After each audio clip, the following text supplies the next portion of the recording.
జన్వాడ శిఖం పట్టా భూములు గత కొద్ది రోజులుగా తెలంగాణ రాజకీయాల్లో అత్యంత హాట్ టాపిక్. జనసేన అధినేత AP deputy CM Pawan Kalyan జన్వాడలో చెరువును కబ్జా చేసేశారని, ప్రభుత్వ భూమి ఆక్రమించేశారని కొందరు పనిగట్టుకుని ఆరోపిస్తున్నారు. కానీ ఈ ఆరోపణల్లో నిజమెంత? పవన్ కళ్యాణ్ నిజంగానే కబ్జా చేశారా, లేక ఇది కేవలం రాజకీయ బురజల్లే కార్యక్రమమా? ప్రైమ్ 9 చేతికి చిక్కిన తెలంగాణ రిజిస్ట్రేషన్ శాఖ అధికారిక ఎన్కంబరెన్స్ సర్టిఫికేట్ ఈ కుట్రలన్నీ పటాపంచలు చేస్తుంది. పవన్ కళ్యాణ్ భూమికి సంబంధించిన 36 ఏళ్ల చట్టబద్ధ చరిత్ర ఈ డాక్యుమెంట్స్ తేటతెల్లం చేస్తున్నాయి. డాక్యుమెంట్లు దాచి కొన్నింటిని మాత్రమే హైలైట్ చేస్తూ పవన్ కళ్యాణ్పై జరుగుతున్న కుట్రను ఇప్పుడు సాక్ష్యాధారాలతో సహా చూద్దాం.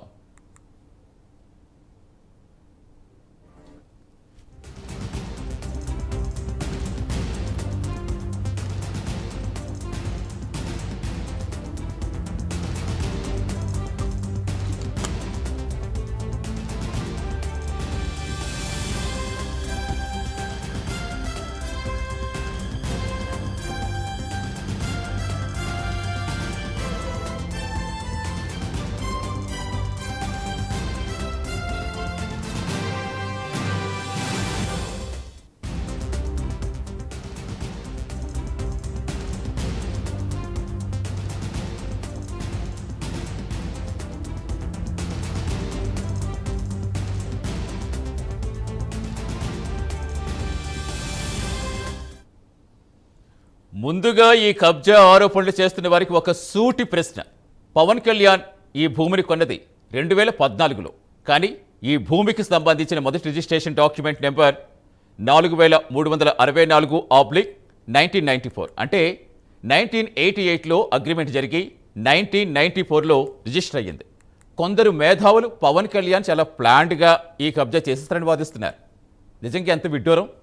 1994లో పవన్ కళ్యాణ్ వయసు కేవలం 23 ఏళ్ళు. అప్పటికి ఆయనకి సినిమాల్లో కూడా రాలేదు. మార్షల్ ఆర్ట్స్ నేర్చుకుంటూ తన కెరీర్ కోసం ప్రయత్నిస్తున్న ఒక యువకుడు 20 ఏళ్ల తర్వాత తాను కొనబోయే భూమి కోసం 1994లోనే రెవెన్యూ రికార్డ్స్ తారుమారు చేసి కబ్జా ప్లాన్ గీసేస్తారా? ఇంతకంటే హాస్యాస్పదమైన ఆరోపణ ఇంకోటి ఉంటుందా?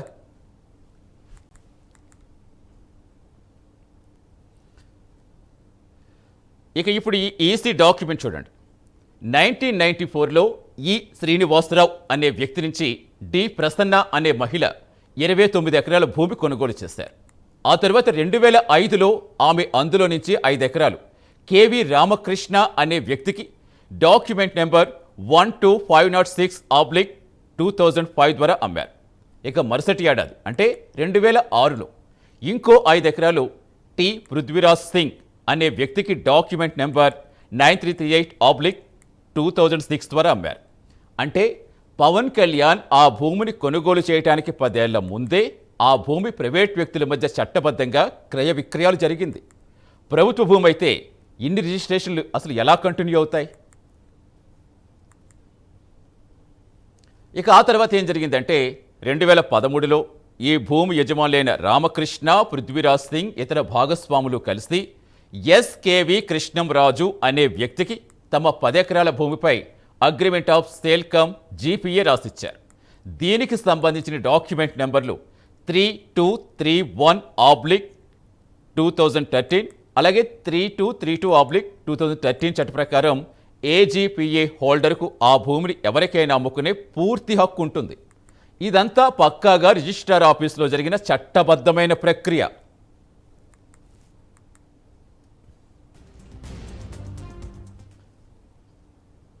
సరే, ఇక అసలు ఘట్టం 2014లో జరిగింది. అప్పటికే చట్టపరంగా అన్ని లింక్ డాక్యుమెంట్లు క్లియర్గా ఉన్న ఆ 10 ఎకరాల భూమిని ఏజీపీఏ హోల్డర్ కృష్ణంరాజు వద్ద నుంచి పవన్ కళ్యాణ్ కొనుగోలు చేశారు. Document number 3213/2014 Shankarpalli sub registrar ఆఫీసులో రిజిస్ట్రేషన్ జరిగింది. దీనికోసం పవన్ కళ్యాణ్ అక్షరాల 2,70,00,000 చెల్లించారు. తన కష్టార్జితాన్ని పక్కాగా వైట్ మనీ రూపంలో చెల్లించి ప్రభుత్వానికి స్టాంప్ డ్యూటీ కట్టి కొనుగోలు చేసిన భూమిది. ఇందులో కబ్జా ఎక్కడుంది? అసలు చీకటి లావాదేవీలు ఎక్కడున్నాయి? మరి ఆరోపణలు చేసే వాళ్ళు ఇంకో లాజిక్ కూడా మిస్ అవుతున్నారు. 1994లో ప్రసన్న కొన్నది 29 ఎకరాలు. అందులో పవన్ కళ్యాణ్ కొన్నది 10 ఎకరాలు. మరి మిగిలిన 19 ఎకరాలు ఏమయ్యాయి? ఈసీ డాక్యుమెంట్ ప్రకారం ఆ మిగిలిన 19 ఎకరాలు 2018లో ఎన్ ఆశ్లేషరెడ్డి అనేవారు 8,82,00,000 కొనుగోలు చేశారు. డాక్యుమెంట్ నెంబర్ 12662/2018 అంటే 29 ఎకరాల లెక్క పక్కాగా సరిపోయింది. ఒకవేళ పవన్ కళ్యాణ్ చెరువు కబ్జా చేసే ఉంటే పక్కనే ఉన్న మిగిలిన 19 ఎకరాలు 2018లో వేరే వారికి ఎలా రిజిస్టర్ అవుతుంది? దీన్ని బట్టే ఇది పక్కా ప్రైవేట్ పట్టా భూమి అనే అర్థం కావటం లేదా? సరే చూద్దాం. డాక్యుమెంట్లు అబద్ధం చెప్పవు. 1988 నుంచి 2024 వరకు ఎక్కడా బ్రేక్ లేకుండా ఒకరి చేతుల నుంచి మరొకరి చేతుల్లోకి చట్టబద్ధంగా మారిన భూమిది. పవన్ కళ్యాణ్ ఒక సామాన్యుడిలాగే డబ్బులు కట్టి కొనుక్కున్నారు. కేవలం ఆయన ఒక రాజకీయ నాయకుడు కాబట్టి ఆయన ఇమేజ్ డ్యామేజ్ చేయాలి అని ఏకైక ఉద్దేశంతో ఈ కబ్జా ఆరోపణలు తెరపైకి తెచ్చారు. దమ్ముంటే ఈ రిజిస్ట్రేషన్ డాక్యుమెంట్లు తప్పు అని నిరూపించాలి. అంతేకాని ఏదో గాలివాటు ఆరోపణలు చేసేసి పవన్ కళ్యాణ్ నిజాయితీ దెబ్బతీయలేరు. ఇది జన్వాడ భూమి వెనుక ఉన్న పక్కా లీగల్ రియాలిటీ.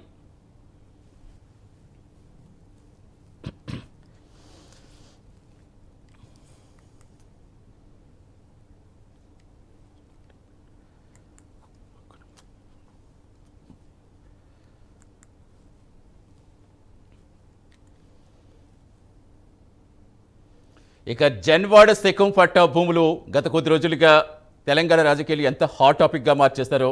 ఏదో చేతిలో మనకి ఫోన్ ఉంది, లేకపోతే చేతిలో ఒక ఛానల్ ఉంది, ఒక సోషల్ మీడియా ఉంది, ఏదైనా చెప్పేయచ్చు, ప్రజల్ని ఏదో విధంగా తప్పుదారి పట్టించవచ్చు. ఇక ఎంత ఏ స్థాయి నుంచి ఏ స్థాయికి బద్నాం చేసే విధంగా ప్రయత్నిస్తున్నారో చూస్తూనే వస్తున్నాం. దీనికి సంబంధించి పక్కా ఆధారంతో గత 3 రోజులుగా ప్రైమ్ లైన్ కంటిన్యూస్గా లైవ్స్ ఇస్తూనే ఉంది. దానికి సంబంధించి ఏది సెకం పట్టా, ఏది సెకం సర్కారీ, ఆ కోడి చెరువుకు సంబంధించి అసలు ఎంత భూమి ఉంది, ఎప్పుడు రిజిస్ట్రేషన్లు అయ్యాయి, పక్కా ఆధారాలతో చూపిస్తూనే ఉంది. ఇక ఈ రోజు ఇప్పటివరకు కూడా మీకు ప్రతిదీ క్లియర్ కట్గా చెప్పాం. ఇన్ని సంవత్సరాల నుంచి ఎన్ని రిజిస్ట్రేషన్లు అయ్యాయి, ఎంతమంది కొన్నారనేది. ఇక దీనికి సంబంధించి మరింత విశ్లేషించేందుకు, పూర్తి క్లారిటీ ఇచ్చేందుకు మా ఎడిటర్ రాజు జాయిన్ అవుతున్నారు. ఎస్ రాజు.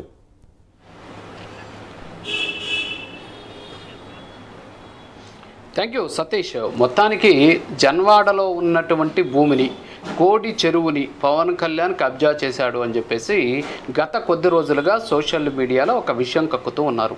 అక్కడ లేనటువంటి విషయాలను తీసుకొని తామేదో ఒక అద్భుతాలని, లేకపోతే తామేదో ఒక పెద్ద కుంభకోణాన్ని వెలికి తీసాం అనేటటువంటి ఒక షో ఆఫ్ చేస్తూ ఉన్నటువంటి పరిస్థితి.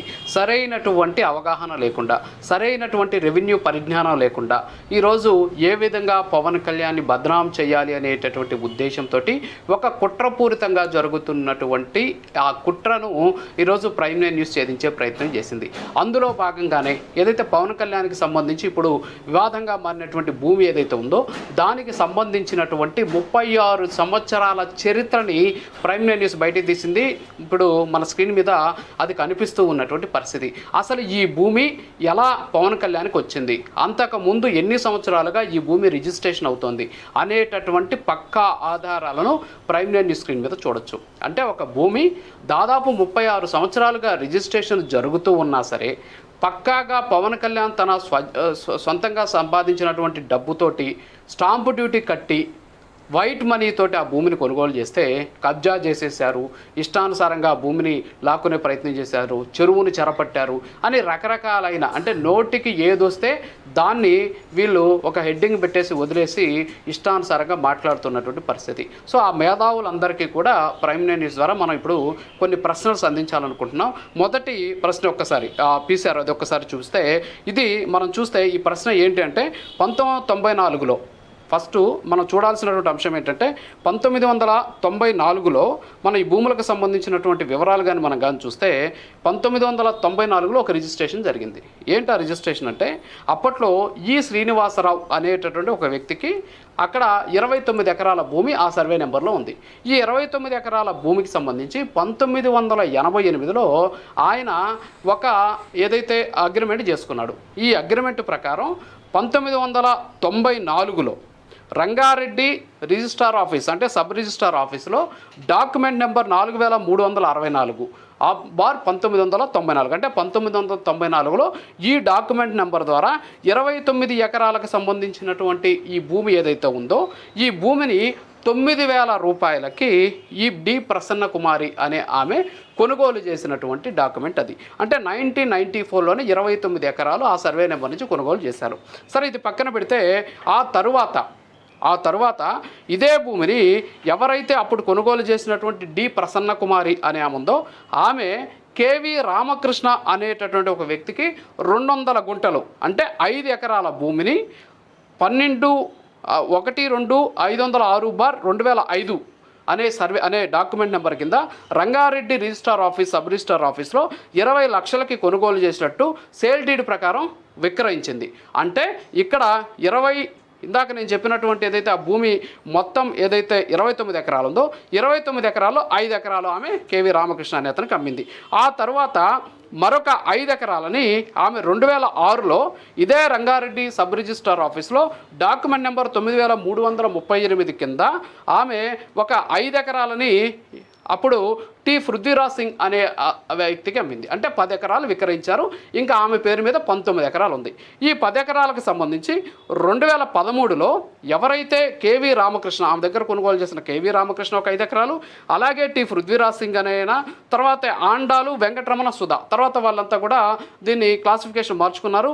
వీళ్ళందరూ కలిసి ఏం చేశారంటే అంటే వాళ్ళు అప్పుడు అంటే ఏదైతే పి ఆండాలు కావచ్చు, పి వెంకటరమణ కావచ్చు, పి సుధా కావచ్చు, వీళ్ళు వచ్చేసి ఆ భూమికి సంబంధించి ఎవరైతే కొనుగోలు చేసినటువంటి రామకృష్ణ పృథ్వీరాజ్ సింగ్లకు సంబంధించినటువంటి వాళ్ళు వారసులుగా ఉన్నారు. సో వాళ్ళందరూ కలిసి ఎస్కేవి కృష్ణరాజు అనే ఆయనకి మొత్తం ఈ భూమిని 2,22,50,000 రూపాయలకి డాక్యుమెంట్ నెంబర్ 3231 ప్రకారం 2013లో శంకరపల్లి సబ్ రిజిస్ట్రార్ ఆఫీస్లో రిజిస్టర్ చేశారు. అంటే ఆయనకి ఆ భూమిని రిజిస్ట్రేషన్ చేసి ఇచ్చినటువంటి పరిస్థితి. అయితే ఇందులో మనం చూస్తే ఈ ఎవరైతే అగ్రిమెంట్ సేల్ కమ్ జీపీఏ చేసుకున్నాడో ఈయన అప్పుడు ఎస్కేవి కృష్ణరాజు ఎవరైతే ఉన్నారో ఆయన ఏం చేశారంటే గౌండ్ల రవీంద్ర గౌడ్, లక్ష్మీకాంత్ రెడ్డి, కేవి రామకృష్ణ, పృథ్వీరాజ్ సింగ్ వీళ్ళ దగ్గర నుంచి ఇంకొక 1 ఎకరం 4 గుంటలు కూడా రిజిస్ట్రేషన్ చేసుకున్నటువంటి పరిస్థితి. సో మొత్తంగా చూస్తే ఈయన దగ్గర నుంచి ఎస్కేవి కృష్ణరాజు అనేటటువంటి వ్యక్తి దగ్గర నుంచి 2014లో పవన్ కళ్యాణ్ కొనుగోలు చేశాడు. దాంతో పాటు ఎవరైతే జీపీఏ చేసినటువంటి కేవి రామకృష్ణ, పృథ్వీరాజ్ సింగ్, ఆండాలు వెంకటరమణ సుధా, గౌండ్ల రవీంద్ర గౌడ్, లక్ష్మీకాంత్ రెడ్డి వీళ్ళతో పాటు ఎస్కేవి కృష్ణరాజు కలిసి రిజిస్ట్రేషన్ చేశారు. ఇది వచ్చేసి 10 ఎకరాలు. ఇందులో శంకరపల్లి సబ్ రిజిస్ట్రార్ ఆఫీస్ 2014లో 3,213 డాక్యుమెంట్ కింద దీని రిజిస్ట్రేషన్ అయింది. 2,70,00,000 రూపాయలకి ఈ భూమిని కొనుగోలు చేసినటువంటి పరిస్థితి. అంటే 29 ఎకరాల్లో ఎవరైతే అప్పట్లో ఉన్నటువంటి ఈమె ఇందాక నేను చెప్పినటువంటి ఆమె ఉన్నారో సో ఆమె ఏం చేశారంటే దీన్ని తీసుకొచ్చేసి 10 ఎకరాలు అమ్మేశారు. ఆ 10 ఎకరాలని పవన్ కళ్యాణ్ 2014లో కొనుగోలు చేశారు. అంటే 1988లో జరిగినటువంటి ఒక అగ్రిమెంట్ ప్రకారం 1994లో జరిగినటువంటి మొదటి రిజిస్ట్రేషన్ ప్రకారం ఎన్ని రిజిస్ట్రేషన్లు అయ్యాయనేది మనం చూసాం. ఇందులో పవన్ కళ్యాణ్ తప్పెక్కడుంది? ఇది ప్రభుత్వ భూమి అయితే ఎందుకు రిజిస్ట్రేషన్ అయింది? ఈ మధ్యలో దాన్ని తీసుకెళ్లి నిషేధిత భూముల జాబితా 22A పెట్టారని చెప్పేసి కొంతమంది మేధావులు మాట్లాడుతున్నారు. మరి అన్ని పెడితే ఇన్ని రిజిస్ట్రేషన్లు ఎలా జరిగాయి? 22A జాబితాలో ఉన్నటువంటి ఏ భూమి కూడా రిజిస్టర్ కాదు అనేటటువంటి అవగాహన కూడా లేకుండా మాట్లాడుతున్నటువంటి పరిస్థితి. పవన్ కళ్యాణ్ ఉన్నట్టుండి సిక్కం భూములను తీసుకొచ్చి చెరువును తీసుకొచ్చి 2014లో డైరెక్ట్గా రిజిస్ట్రేషన్ చేసుకోలేదు. ఎప్పుడో 1988 నుంచి వస్తున్నటువంటి ఒక రిజిస్ట్రేషన్ సంబంధించినటువంటి డాక్యుమెంట్స్ని తీసుకొని లింక్ డాక్యుమెంట్లన్నీ పరిశీలించిన తర్వాత న్యాయ నిపుణుల సలహా తీసుకున్న తర్వాత ఎస్ ఈ భూమిని కొనుగోలు చేయొచ్చు, ఈ భూమి నిజంగా సిక్కం పట్టా భూమి అని చెప్పిన తర్వాత ఆయన కొనుగోలు చేసినటువంటి పరిస్థితి. ఇంత పక్కాగా ఉంటే దీన్ని పవన్ కళ్యాణ్ వెళ్ళి కబ్జా చేశారన్నారు. అక్కడ చెరువును కూడా కబ్జా చేశారన్నారు. ఇప్పుడు అందరికీ అనుమానం రావచ్చు 29 ఎకరాల్లో 10 ఎకరాలు ఆయన మీద రిజిస్టర్ అయింది, మిగతా 19 ఎకరాలు ఏమైనా కబ్జా చేశాడేమో అని. కానీ కుదరలా. 2018లో ఎవరైతే ఆ భూమికి ఒరిజినల్ ఓనర్ ఉన్నారో ఆమెకు సంబంధించినటువంటి వారసులైనటువంటి భువనేంద్ర కుమార్, జ్ఞానేంద్ర కుమారి వీళ్ళు ఏం చేశారంటే అశ్లేషారెడ్డి అనేటటువంటి ఒక వ్యక్తికి ఈ 19 ఎకరాలని 8,82,75,000 రూపాయలకి డాక్యుమెంట్ నెంబర్ 2018లో 12,662 అనేటటువంటి డాక్యుమెంట్ ద్వారా అమ్మినటువంటి పరిస్థితి. అంటే 29 ఎకరాలకు సంబంధించినటువంటి క్లాసిఫికేషన్ సరిపోయింది. అందులో 10 ఎకరాలు ఎవరి దగ్గర నుంచి కొన్నారో వాళ్ళే పవన్ కళ్యాణ్ గారికి విక్రయించారు. సో ఇంత పక్కాగా డాక్యుమెంటియల్ ఎవిడెన్స్ ఉంటే ఇది కబ్జా చేశారు, ఇది చెరువు భూమి, ఇది 22A జాబితాలో ఉన్నది, ఇది ప్రభుత్వ భూమి, చెరువుని కబ్జా చేసేశారు అని ఎలా చెబుతారో అర్థం కానటువంటి పరిస్థితి. కళ్ళ ముందు కనిపిస్తున్నటువంటి ఈ సాక్ష్యాధారాలు. ఫర్ ఎగ్జాంపుల్ 1994లో మొదటి రిజిస్ట్రేషన్ జరిగింది అనుకుందాం. 1994లో పవన్ కళ్యాణ్ గారి వయసు ఎంత? నాకు తెలిసి 23 సంవత్సరాలు అనుకుంటాను. మరి ఆ టైంలో ఆయన ఇంకా సినిమాలో కూడా రాలేదు.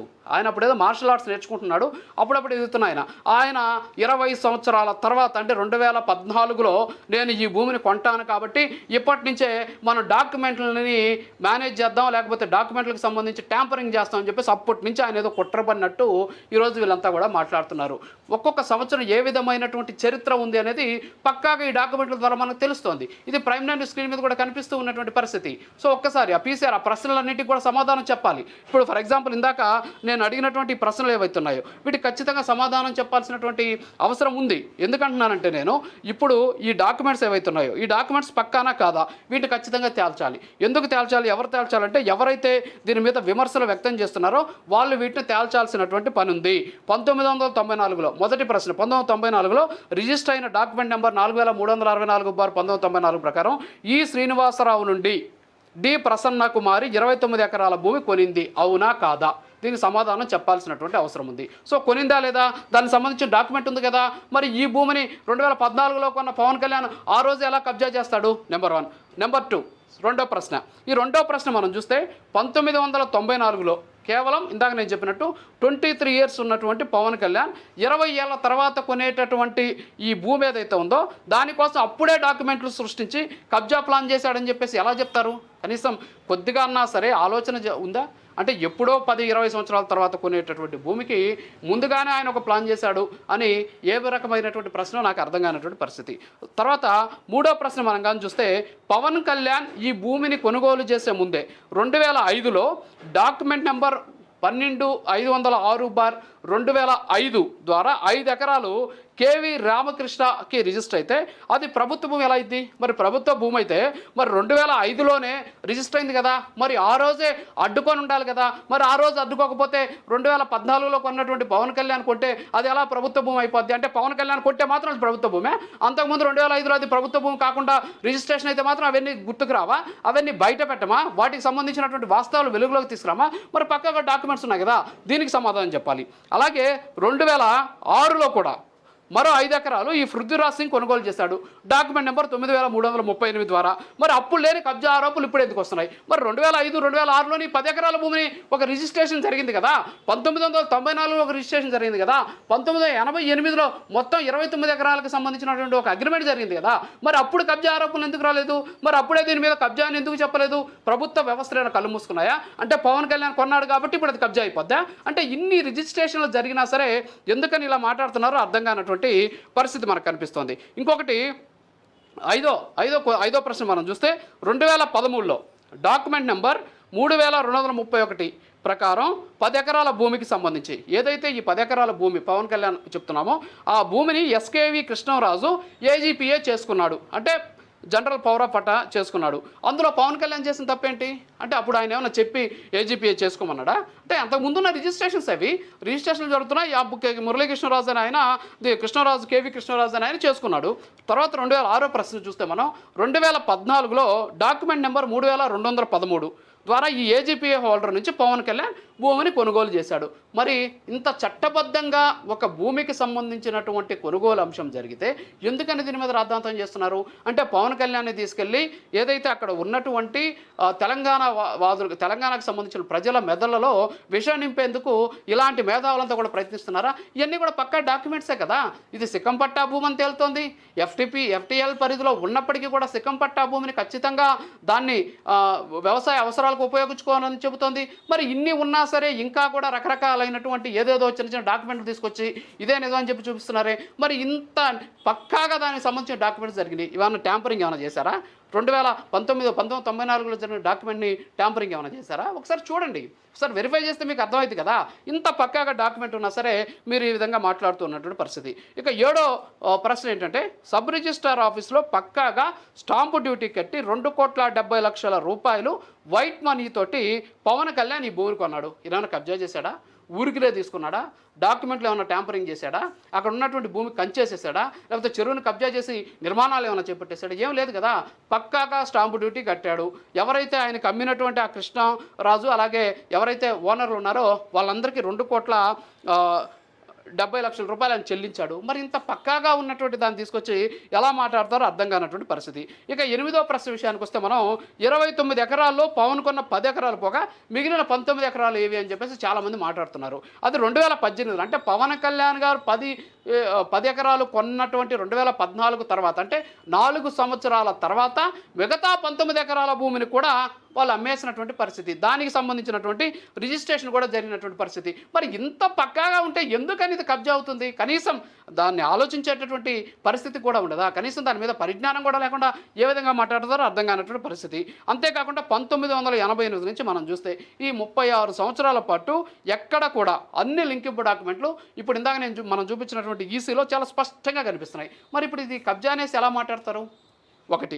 రెండోది, కేవలం రాజకీయ కక్షతోనే 10వ ప్రశ్న ఏంటంటే కేవలం రాజకీయ కక్షతోనే పవన్ కళ్యాణ్ ఇమేజ్ని డ్యామేజ్ చేసేటటువంటి జరుగుతున్నటువంటి ఒక కుట్ర. సో ఇదంతా మనం చూస్తే 36 సంవత్సరాలుగా ఆ భూమికి సంబంధించినటువంటి క్రయ విక్రయాలు జరుగుతూ ఉంటే పవన్ కళ్యాణ్ భూమిని కబ్జా చేశాడు అని అన్నటువంటి వాళ్ళ మీద ఎందుకని చట్టపరంగా చర్యలు తీసుకోకూడదు, ఎందుకని వాళ్ళ మీద న్యాయపరమైనటువంటి చర్యలు తీసుకోకూడదు అనేటటువంటి ప్రశ్న ఉత్పన్నమవుతుంది. చాలా స్పష్టంగా ఉన్నాయి ఈ డాక్యుమెంట్లన్నీ మనకు చాలా స్పష్టంగా కనిపిస్తున్నాయి. ఈ డాక్యుమెంట్లో చాలా పక్కా ఆధారాలు ఉన్నాయి. ఆధారాలతో సహా ప్రైమ్ నైన్ న్యూస్ ఈరోజు ముందుకు తీసుకొచ్చింది. అయినా సరే కోడి చెరువుని పవన్ కళ్యాణ్ కబ్జా చేశాడు, అక్కడ బోరేశాడు, అక్కడ ఒక చెట్టు నాటాడు అంటే రకరకాలైనటువంటి అంటే మనం చేసినటువంటి తప్పులను కప్పించుకునేందుకు రకరకాలైనటువంటి మాటలు మాట్లాడుతున్నాడు. చాలా స్పష్టంగా 36 సంవత్సరాల చరిత్ర ఆ ల్యాండ్కి సంబంధించి చాలా స్పష్టంగా ఈరోజు మనం చెప్పడం జరిగింది. ఇందులో 1994 నుంచి 1988లో జరిగినటువంటి అగ్రిమెంట్ దగ్గర నుంచి ఈ రోజు వరకు జరిగిన 2018 వరకు జరిగినటువంటి క్రయ విక్రయాలు ఉన్నాయి ఆ భూములకు సంబంధించి. మరి నిజంగా అవి ప్రభుత్వ భూములు అయితే, నిజంగా అవి ఏదైతే అక్కడ సికంకి సంబంధించినటువంటి భూములైతే మరి ఎందుకని ఇన్ని ప్రభుత్వాలు మారాయి కదా, రాష్ట్రం కూడా విడిపోయింది. రాష్ట్రం కూడా విడిపోయిన తర్వాత మరి ఎందుకని చర్యలు తీసుకోలేదు అంటే అవి పక్కాగా ఉన్నటువంటి భూములు, చాలా స్పష్టంగా లింక్ డాక్యుమెంట్లతో సహా చరిత్ర ఉన్నటువంటి భూములు. 36 సంవత్సరాలకు సంబంధించి మనం సెర్చ్ చేస్తే వచ్చినటువంటి డాక్యుమెంట్ ఎవిడెన్స్ ఇది. మరి ఇంత స్పష్టంగా ఉన్నటువంటి పరిస్థితుల్లో పవన్ కళ్యాణ్ని కబ్జా అని చెప్పేసి చెప్పడం వెనక ఎలాంటి కుట్ర ఉంది అనేది ఇక్కడ మనకు స్పష్టంగా తెలుస్తోంది. ఎస్, ఖచ్చితంగా రాజు. ఇప్పుడు ఏదైతే మీరు 10 ప్రశ్నలు సంధించారో ఆ 10 ప్రశ్నలు ఏదో మనం సృష్టించుకున్నవి కాదు. స్వయంగా తెలంగాణ రిజిస్ట్రేషన్ శాఖ అధికారిక ఈసీ సర్టిఫికెట్టే మొత్తం ఈ కుట్రలు పటాపంచలు చేస్తే ఉంటుంది. ఐ థింక్ వాళ్ళకి అర్థం అయితే, ఎందుకంటే ఇది కబ్జా కాదు, ఇదేమీ ఎవరు కబ్జా చేయలేదు, ఇవన్నీ వాళ్ళకు కూడా తెలిసిన విషయాలే. పోనీ ఇవన్నీ ఆన్లైన్లో లేవా? ఇప్పుడు హెచ్ఎండిఏ వెబ్సైట్కి వెళ్తే అక్కడ కనిపించట్లేదా ఏది ఎంత ఉంది? కేవలం ఒక 2 కాలమ్స్ మాత్రం చూపించి జనాల్ని పూర్తిగా ఒక నెగిటివ్కి అట్రాక్ట్ చేసే విధంగా వాళ్ళు ప్రిపేర్ చేసుకుని అసలు ఏముందో అందులో వాస్తవం ఏముందో వాస్తవం చెప్పడానికి మాత్రం వాళ్ళు వాస్తవాన్ని దాచేసి కేవలం ఏదో వాళ్ళ పబ్లిసిటీ వస్తుంది లేదా వాళ్ళకి ఏదో వస్తుందన్న వాళ్ళ సొంత స్వార్థం కోసం లేదా వాళ్ళ వెనకాల ఎవరో ఉండి నడిపిస్తున్నట్టుగా కనిపిస్తుందే కానీ ఇక్కడ ఎక్కడ కనిపిస్తోంది? 2014లో భూములు కొన్నారు, 12 సంవత్సరాలు పూర్తవుతోంది, 12 ఇయర్స్ పూర్తవుతున్నా సరే సెకం పట్టాలో ఇప్పుడు ఏమని ఉంటుంది? దానికి ఖచ్చితంగా భూ యజమాని ఉంటారు. సెకం సర్కారీ అంటే అది ప్రభుత్వ భూములు, దీనికి ఎవరైనా అమ్ముకోవచ్చు, కొనుక్కోవచ్చు. అది న్యాయమే చెప్తోంది, చట్టాలే చెప్తున్నాయి. గతంలో హైకోర్టుకి వెళ్ళి తీర్పులకు సంబంధించి కూడా రీసెంట్ వీడియోలో మా ఎడిటర్ రాజు కూడా చాలా స్పష్టంగా చెప్పిన సందర్భం కూడా ఉంది. సో మొత్తానికి ఇవన్నీ చూస్తే ఈ కుట్రని పటాపంచలు చేసే విధంగా ఇప్పుడు ఏదైతే మా ఎడిటర్ రాజు సంధించారో 10 ప్రశ్నలు, ఆ 10 ప్రశ్నలకి సమాధానం చెప్పిన తర్వాత ఐ థింక్ ఆ ప్రశ్నలోనే సమాధానం దొరికే ఉంటుంది.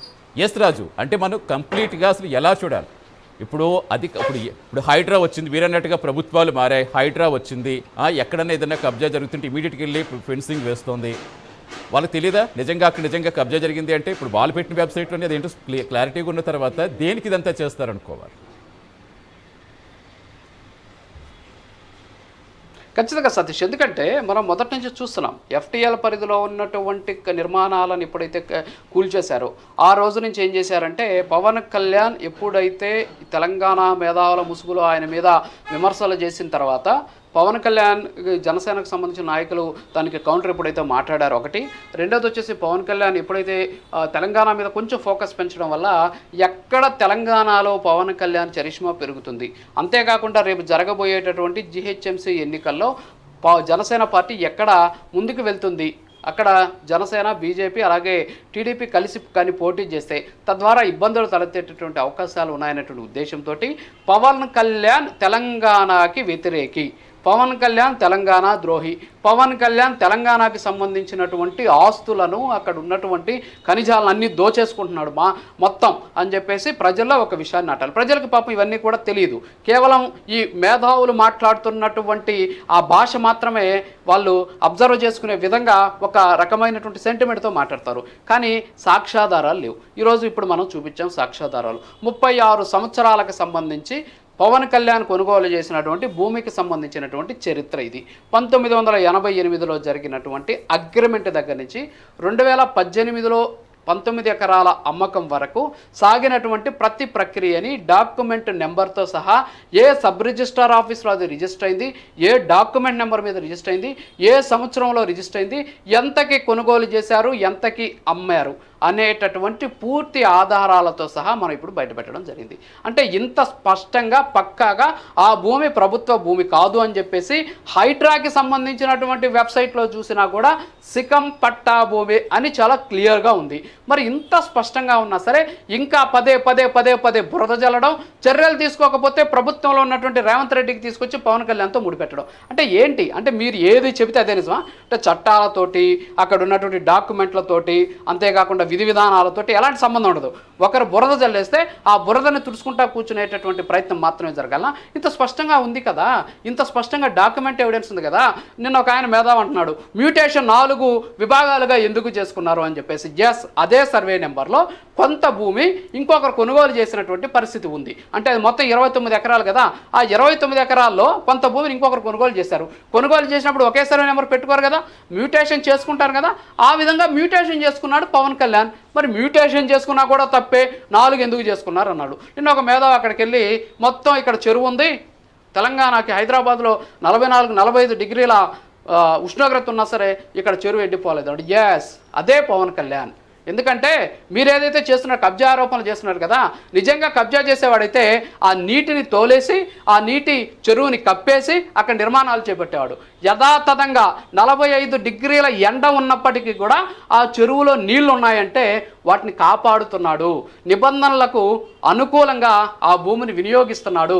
అక్కడ ఎలాంటి పంటలు వేయలేదు, ఈ పంటలు వేయలేదు. ఎస్, చట్టం చెబుతోంది ఒక పంట మాత్రమే వేయాలి అని చట్టం చెబుతోంది. మరి ఇప్పుడు చెరువుకు నీళ్ళు వచ్చేటువంటి సందర్భం వర్షాకాలం చెరువుకు నీళ్ళు వచ్చేటప్పుడు ఎవరన్నా పంటలు వేస్తారా? చట్టాన్ని చదవాలి కదా. చట్టాన్ని తెలుసుకోకుండా అక్కడ నీళ్లు ఉన్నాయి, ఎస్ నీళ్ళు ఉన్నాయి, మీ ప్రశ్నలోనే సమాధానం ఉంది. అంత మంచి చెరువును ఆయన కాపాడుతున్నాడు. అది చెరువా, ఎఫ్టీఎల్ ఏదో ఒకటి. సో ఎఫ్టీఎల్ పరిధిలో ఉందంటున్నాం, ఎఫ్టీఎల్ పరిధిలో ఉన్న ప్రాంతానికి కూడా వాటర్ వస్తాయి. అది ప్రైవేటు భూమి అయినప్పటికీ కూడా ఆ నీటిని ఆయన కాపాడుతున్నాడు కదా. నీటిని ఆయన తోడేసి లేకపోతే ఆ నీటిని మళ్లించేసి నా భూమిలోకి ఈ నీళ్ళు వస్తున్నాయని చెప్పేసి ఆయన డైవర్షన్ చేయలేదు కదా. ఆ నీటిని అలాగే అక్కడే పెట్టున్నాడు. మరి చెరువుకు సంబంధించినటువంటి నీళ్లు ఎండిపోకుండా కూడా కాపాడుతున్నాడు కదా. మరి ఇంత స్పష్టంగా నిబంధనలకు అనుకూలంగా ఆ భూమిని ఆయన వినియోగిస్తుంటే ఆయన మీద లేనిపోని ఆరోపణలు, లేనిపోని విమర్శలు, ఈ రకంగా ఆయన ఇబ్బంది పెట్టేటటువంటి ప్రయత్నం చేయడం, ఆయన ఏదో బురద జల్లేస్తే పవన్ కళ్యాణ్ చరిష్మా తగ్గిపోద్దేమో, లేకపోతే పవన్ కళ్యాణ్ మీద అక్కడ ఉన్నటువంటి తెలంగాణ ప్రజల్లో ఒక విషయాన్ని నాటేయచ్చేమో అనేటటువంటి జరుగుతున్నటువంటి ఒక కుట్ర మాత్రమే ఇది. అంతేకాకుండా అనేక రకాలైనటువంటి ప్రశ్నలు, ఏదో ఒక 2-3 డాక్యుమెంట్లు చేతిలో పెట్టుకొని, ఒక రిజిస్టర్ డాక్యుమెంట్ పెట్టుకొని ఇది ఎందుకు జరిగింది, ఇది ఎలా జరిగింది, అందులో ఫోటోలు లేవు, ఇందులో ఇవి లేవు అనేసి. ఫోటో లేకపోతే 2018 ఇంకోటి రిజిస్ట్రేషన్ ఎందుకు జరిగింది తీయండి. 1994 నుంచి ఇప్పటి వరకు జరిగినటువంటి రిజిస్ట్రేషన్ డాక్యుమెంట్ ప్రైమ్ న్యూస్ సాక్ష్యాలతో సహా బయటపెట్టింది. మరి ఇంతకు మించినటువంటి సాక్ష్యం ఇంకేం కావాలి? ప్రభుత్వానికి సంబంధించినటువంటి రెవెన్యూ రికార్డ్స్లో సికం పట్టా భూమి అని ఉంది, నెంబర్ 1 అయిపోయింది. దాదాపు 36 సంవత్సరాలుగా ఆ భూములు రిజిస్ట్రేషన్ అవుతున్నాయి. నెంబర్ 3, ఏదైతే ఎఫ్టీఎల్కి సంబంధించినటువంటి హైడ్రాకి సంబంధించినటువంటి హెచ్ఎండిఏ లేక్స్కి సంబంధించినటువంటి పోర్టల్లో కూడా ఈ భూమి ఏదైతే సికం పట్టా భూమి అని చెప్పి రాస్తుంది. ఇంత స్పష్టమైనటువంటి ఆధారాలు, స్పష్టమైనటువంటి డాక్యుమెంట్లు ఉన్నాయి. ఒకవేళ మీరు అనుకుంటున్నట్టు ఈ డాక్యుమెంట్ ఫ్యాబ్రికేటెడ్ అనుకుందాం. ఫ్యాబ్రికేట్ ఎప్పుడైనా 1994కు పూర్వం అయి ఉండొచ్చు, 1988కి పూర్వం అయి ఉండొచ్చు. ఒకవేళ మీరు అనే ప్రశ్న కరెక్ట్ అయితే మరి దానికి పవన్ కళ్యాణ్కి ఏం సంబంధం? ఒకవేళ నిజంగా అలాంటి పరిస్థితి ఉంటే పవన్ కళ్యాణ్ బాధితుడు అవుతాడు ఇక్కడ. ఎందుకు అంటే ఫ్యాబ్రికేటెడ్కి సంబంధించిన భూములు కొన్నాడు కాబట్టి. మరి అసలు భూములే చాలా స్పష్టంగా ఉన్నాయి, ఇవి పట్టా భూములని ఉన్నాయి. ఒకవేళ మీరు అనుకుంటున్నట్టే ఫ్యాబ్రికేటెడ్ అనుకున్నా కూడా ఇక్కడ పవన్ కళ్యాణ్ నిందితుడు కాదు, బాధితుడు అవుతాడు. కనీసం ఈ చిన్న చిన్న లాజిక్లు కూడా తెలుసుకోకుండా ఇష్టానుసారంగా పవన్ కళ్యాణ్ మీద నిందలేయడం ఎంతవరకు కరెక్ట్ అనేది ఈ ప్రశ్నలు అడిగేటటువంటి వాళ్ళ మనస్సాక్షిగా వదిలేయాల్సినటువంటి పరిస్థితి. సతీష్, అది నిజంగా ప్రశ్నే అనుకుంటే, నిజంగా వాళ్ళు ఏదో తెలంగాణ భూములు కాపాడడానికి చేసిన ప్రయత్నమే అనుకుంటే కాదని విషయం వాళ్ళకు కూడా తెలుసు. కేవలం ఓన్లీ ఒక వ్యక్తిని ఇలా బద్నాం చేయడానికి అసలు ఏం ఆశించేస్తున్నారో నిజంగా రాజకీయంగా ఎదుర్కోవాలంటే రాజకీయంగా ఎదుర్కోవాలి. కానీ ఇంత దారుణమైన ఆరోపణలు చేయడం అనేది చాలా ఆశ్చర్యం కలిగించే విషయం. అధికారంలో లేకపోయినా సొంత డబ్బులతో అక్కడ కౌలు రైతులకి ఏ విధంగా సహాయం చేశారో చూస్తాం. అధికారం కదా, ఆయనకు కావాలనుకుంటే, డబ్బులే కావాలనుకుంటే సినిమాల్లో ఆయనకు ఉన్న క్రేజ్ ఏంటో ప్రత్యేకించి చెప్పాలా? ఒక్క సినిమా చేస్తే ఎన్ని వందల కోట్లు ఇవ్వడానికి రెడీగా ఉన్నారో అందరికీ తెలియదా? అసలు ఎక్కడిప్పుడు రైతులతో ఆయన ముందుగా రైతులకి అసలు నాకు వ్యవసాయమే ఇష్టం, నాకు సినిమా యాక్టర్గా ఉండే కంటే కూడా సామాన్య బ్రతకడం ఇష్టం అని పదే చెప్పుకుంటూ వస్తారు. ఇప్పుడు 2014 ఎప్పుడైతే ఆ ఫామ్ హౌస్ కొన్నారో అప్పటి నుంచి ప్రతి వీడియో కూడా మనం చూస్తూ వస్తున్నాం. అక్కడ గోవులతో కావచ్చు, అక్కడ వ్యవసాయం చేస్తే సాటి కూలీలు అని కూడా చెప్పకూడదు, ఎందుకంటే అలా కూడా వాళ్ళని చూడరు. అక్కడ చేయడానికి వచ్చే ఆ రైతు కూలీలతో ఎంత కలిసిమెలిసి ఉంటారో ప్రతి వీడియో మనకి స్పష్టంగా చూపిస్తూనే వస్తుంది. నిజంగా అక్కడ కబ్జా చేయాలనుకుంటే 12 సంవత్సరాలు అవుతుంది. ఎక్కడ నిర్మాణం చేపట్టారా? కేవలం వ్యవసాయమే కదా. అయినప్పటికీ దేనికి ఇలా చేస్తున్నారు? ఒక సెకం పట్టాలో వ్యవసాయం చేసుకోవచ్చు ఎఫ్టీఎల్ పరిధికి వచ్చేటప్పటికి. ఆ ఎఫ్టీఎల్ పరిధి అంటే ఏంటి? అక్కడ మళ్ళీ వరదలు వచ్చినప్పుడు ఏమన్నా వాటర్ కనుక వస్తే ఇక్కడ వ్యవసాయం చేయకూడదు. కాబట్టి ఈ విధమైన కాన్సెప్ట్ తోటి అనేది అందరికీ తెలిసిందే. తెలిసినప్పటికీ ఇన్ని ఆరోపణలు ఎలా చేస్తున్నారు? సో దీనికి సంబంధించి రైట్. ఎస్ రాజు ఉన్నారా? ఎస్, కంటిన్యూ చేద్దాం. మా ఎడిటర్ రాజు కూడా కాసేపట్లో జాయిన్ అవుతారు. సో మొత్తానికి పవన్ కళ్యాణ్ భూమికి సంబంధించిన ఈ 36 ఏళ్ళ, ఏదో 2014 నుంచి ఏం జరిగిందో కాదు, గత 36 ఏళ్ళుగా ఏం జరుగుతుందో ఈ చట్టబద్ధమైన చరిత్రను చాలా వరకు ఈ డాక్యుమెంట్స్ క్లియర్ చేస్తూ ఉంటాయి. వారు ఏదైతే ఆరోపణలు చేస్తున్నారో పదే అసలు ఒక అంశం నుంచి ఇంకొక అంశానికి, ఇంకో అంశం నుంచి ఇంకో అంశానికి దేనికి ముడి పెడుతున్నారో తెలియదు. తెలంగాణలో ఎన్ని సమస్యలు ఉన్నాయి. ఇప్పుడు మీ రాష్ట్రంలో చూసుకోండి, రాజకీయాలను ప్రశ్నించే వాళ్ళకి ఎక్కడ సమస్యలు ఏంటో తెలియదా? ఆ సమస్యలకు పోరాటం చేయడం తెలియదా? ఉద్యమ స్ఫూర్తితో వచ్చామని చెప్తారు. ఉద్యమాలు చేయడం తప్పు కాదు, డెఫినెట్గా అందరికీ ఉద్యమ స్ఫూర్తి అందరిలోని కూడా ఖచ్చితంగా ప్రతి ఒక్కరికి కూడా కావాల్సిందే. కానీ ఆ ఉద్యమం దేని మీద చేస్తున్నారు, ఎవరి మీద చేస్తున్నారు? సో ఇవన్నీ ప్రశ్నలు కదా. ఇప్పుడు ఎంతసేపు ఈ భూమిని కబ్జా చేసి కేవలం 10 ఎకరాల భూమి కోసం ఆరాటపడి కబ్జా చేస్తే మనస్తత్వమా? ఆయన సినిమా యాక్టర్గా కంటే కూడా, రాజకీయ నాయకుడి కంటే కూడా ఒక వ్యక్తిగా అర్థించే వాళ్ళు ఎక్కువ ఉంటారు. సో చాలా వరకు వాళ్ళు ఏదైతే ఆరోపణలు చేస్తారో ఆ ఆరోపణలకు సంబంధించి ఈ ప్రశ్నలు ఏదైతే మా రాజు సంధించారో ఆ ప్రశ్నలన్నిటికీ కూడా అందులోనే సమాధానం దొరికింది. ఎందుకంటే ఇదంతా కూడా పక్క డాక్యుమెంట్స్, ఇవన్నీ ఏదో సృష్టించిన డాక్యుమెంట్లు కాదు. వాళ్ళకి డైరెక్ట్ రిజిస్ట్రేషన్ ఆఫీస్కి వెళ్ళి కూడా మళ్ళీ చెక్ చేసుకోవచ్చు కావాలంటే. డాక్యుమెంట్లు దాచి కొన్నింటిని మాత్రమే హైలైట్ చేస్తూ ఏవేవో ప్రశ్నలు, అసలు టెక్నికల్గా సామాన్యులకి ఇవన్నీ తెలియదు. ఈ మ్యూటేషన్లు ఏంటి, మళ్ళీ ఇందులో ఆబ్లిక్లు ఏంటి, ఈ డాక్యుమెంట్ నెంబర్లు ఏంటి, అసలు మనం భూమి కొనుక్కుని మనం రిజిస్ట్రేషన్ చేసుకుంటేనే మనకు చాలా వరకు అవి తెలియదు. అక్కడ వాళ్ళు ఏదో మనకు రిజిస్ట్రేషన్ జరిగిందని, ఎందుకనే ఎన్ని డబుల్ రిజిస్ట్రేషన్లు, ఎంత మోసాలు జరుగుతూ ఉంటాయి. అసలు అంతలాగా ఉన్నప్పుడు సామాన్యులకు నిజంగా ఇండివిజువల్ క్లారిటీగా తెలియదు. కానీ ఏదో ఒకటి పట్టుకుని సో ఇంత దారుణమైన ఆరోపణలు చేస్తూ అసలు సంబంధం లేని విషయాల్లో కూడా తలదూర్చేలా చేసేస్తూ ఒక్కటని కాదు. ఎస్ రాజు, ఐ థింక్ మీరు అడిగిన ఈ ప్రశ్నల్లోనే సమాధానం ఉంది. ఆ సమాధానం వాళ్ళకి దొరికే ఉండొచ్చు. అయినా కావాలని రాజకీయంగా ఎదుర్కోలేక ఎవరో నడిపిస్తున్నారో, మరి అసలు ఏ సమస్యలు లేనట్టు ఇక్కడ రాష్ట్రంలో పక్క రాష్ట్ర వ్యక్తికి ఈ రాష్ట్రంలోకి ఎందుకు వస్తున్నారు అని సంధించడం తెలుస్తుందే. కానీ మరి ఈ రాష్ట్రంలో సమస్యలు హైలైట్ చేసుకోకుండా 10 ఎకరాల భూమి కబ్జా చేస్తారని అంత పక్కాగా 2,50 లక్షలు వైట్ మనీ ఇచ్చి ఇంతలా మీరు 36 ఏళ్ల చరిత్ర ఏం చెప్తుందో చూసుకుని 2014 నుంచి అసలు ఆయన ఫామ్ హౌస్లో ఏం చేస్తారో ప్రతి ఒక్కటి మనం వీడియోస్ కూడా అప్పటి నుంచి మనం చూస్తూనే ఉన్నాం. సాటి రైతులతో ఎక్కడ కూడా కూలీలు కూడా చూడరు, అక్కడ ఉన్న వాళ్ళందరితో మమేకం అయిపోయి వాళ్ళతో కలిసి ఫోన్ చేస్తూ కలిసి వ్యవసాయం చేస్తూ నాకు ఇదే ఇష్టమని ఎన్నో చెప్పిన సందర్భాలు ఉన్నాయి. సో కంటిన్యూగా ఇంత చూస్తున్నా అసలు ఏ విధంగా మరి వాళ్ళకి ఆరోపణలు చేయాలనిపించింది అనేది నిజంగా అందరికీ ఆశ్చర్యమే. ఎస్ రాజు.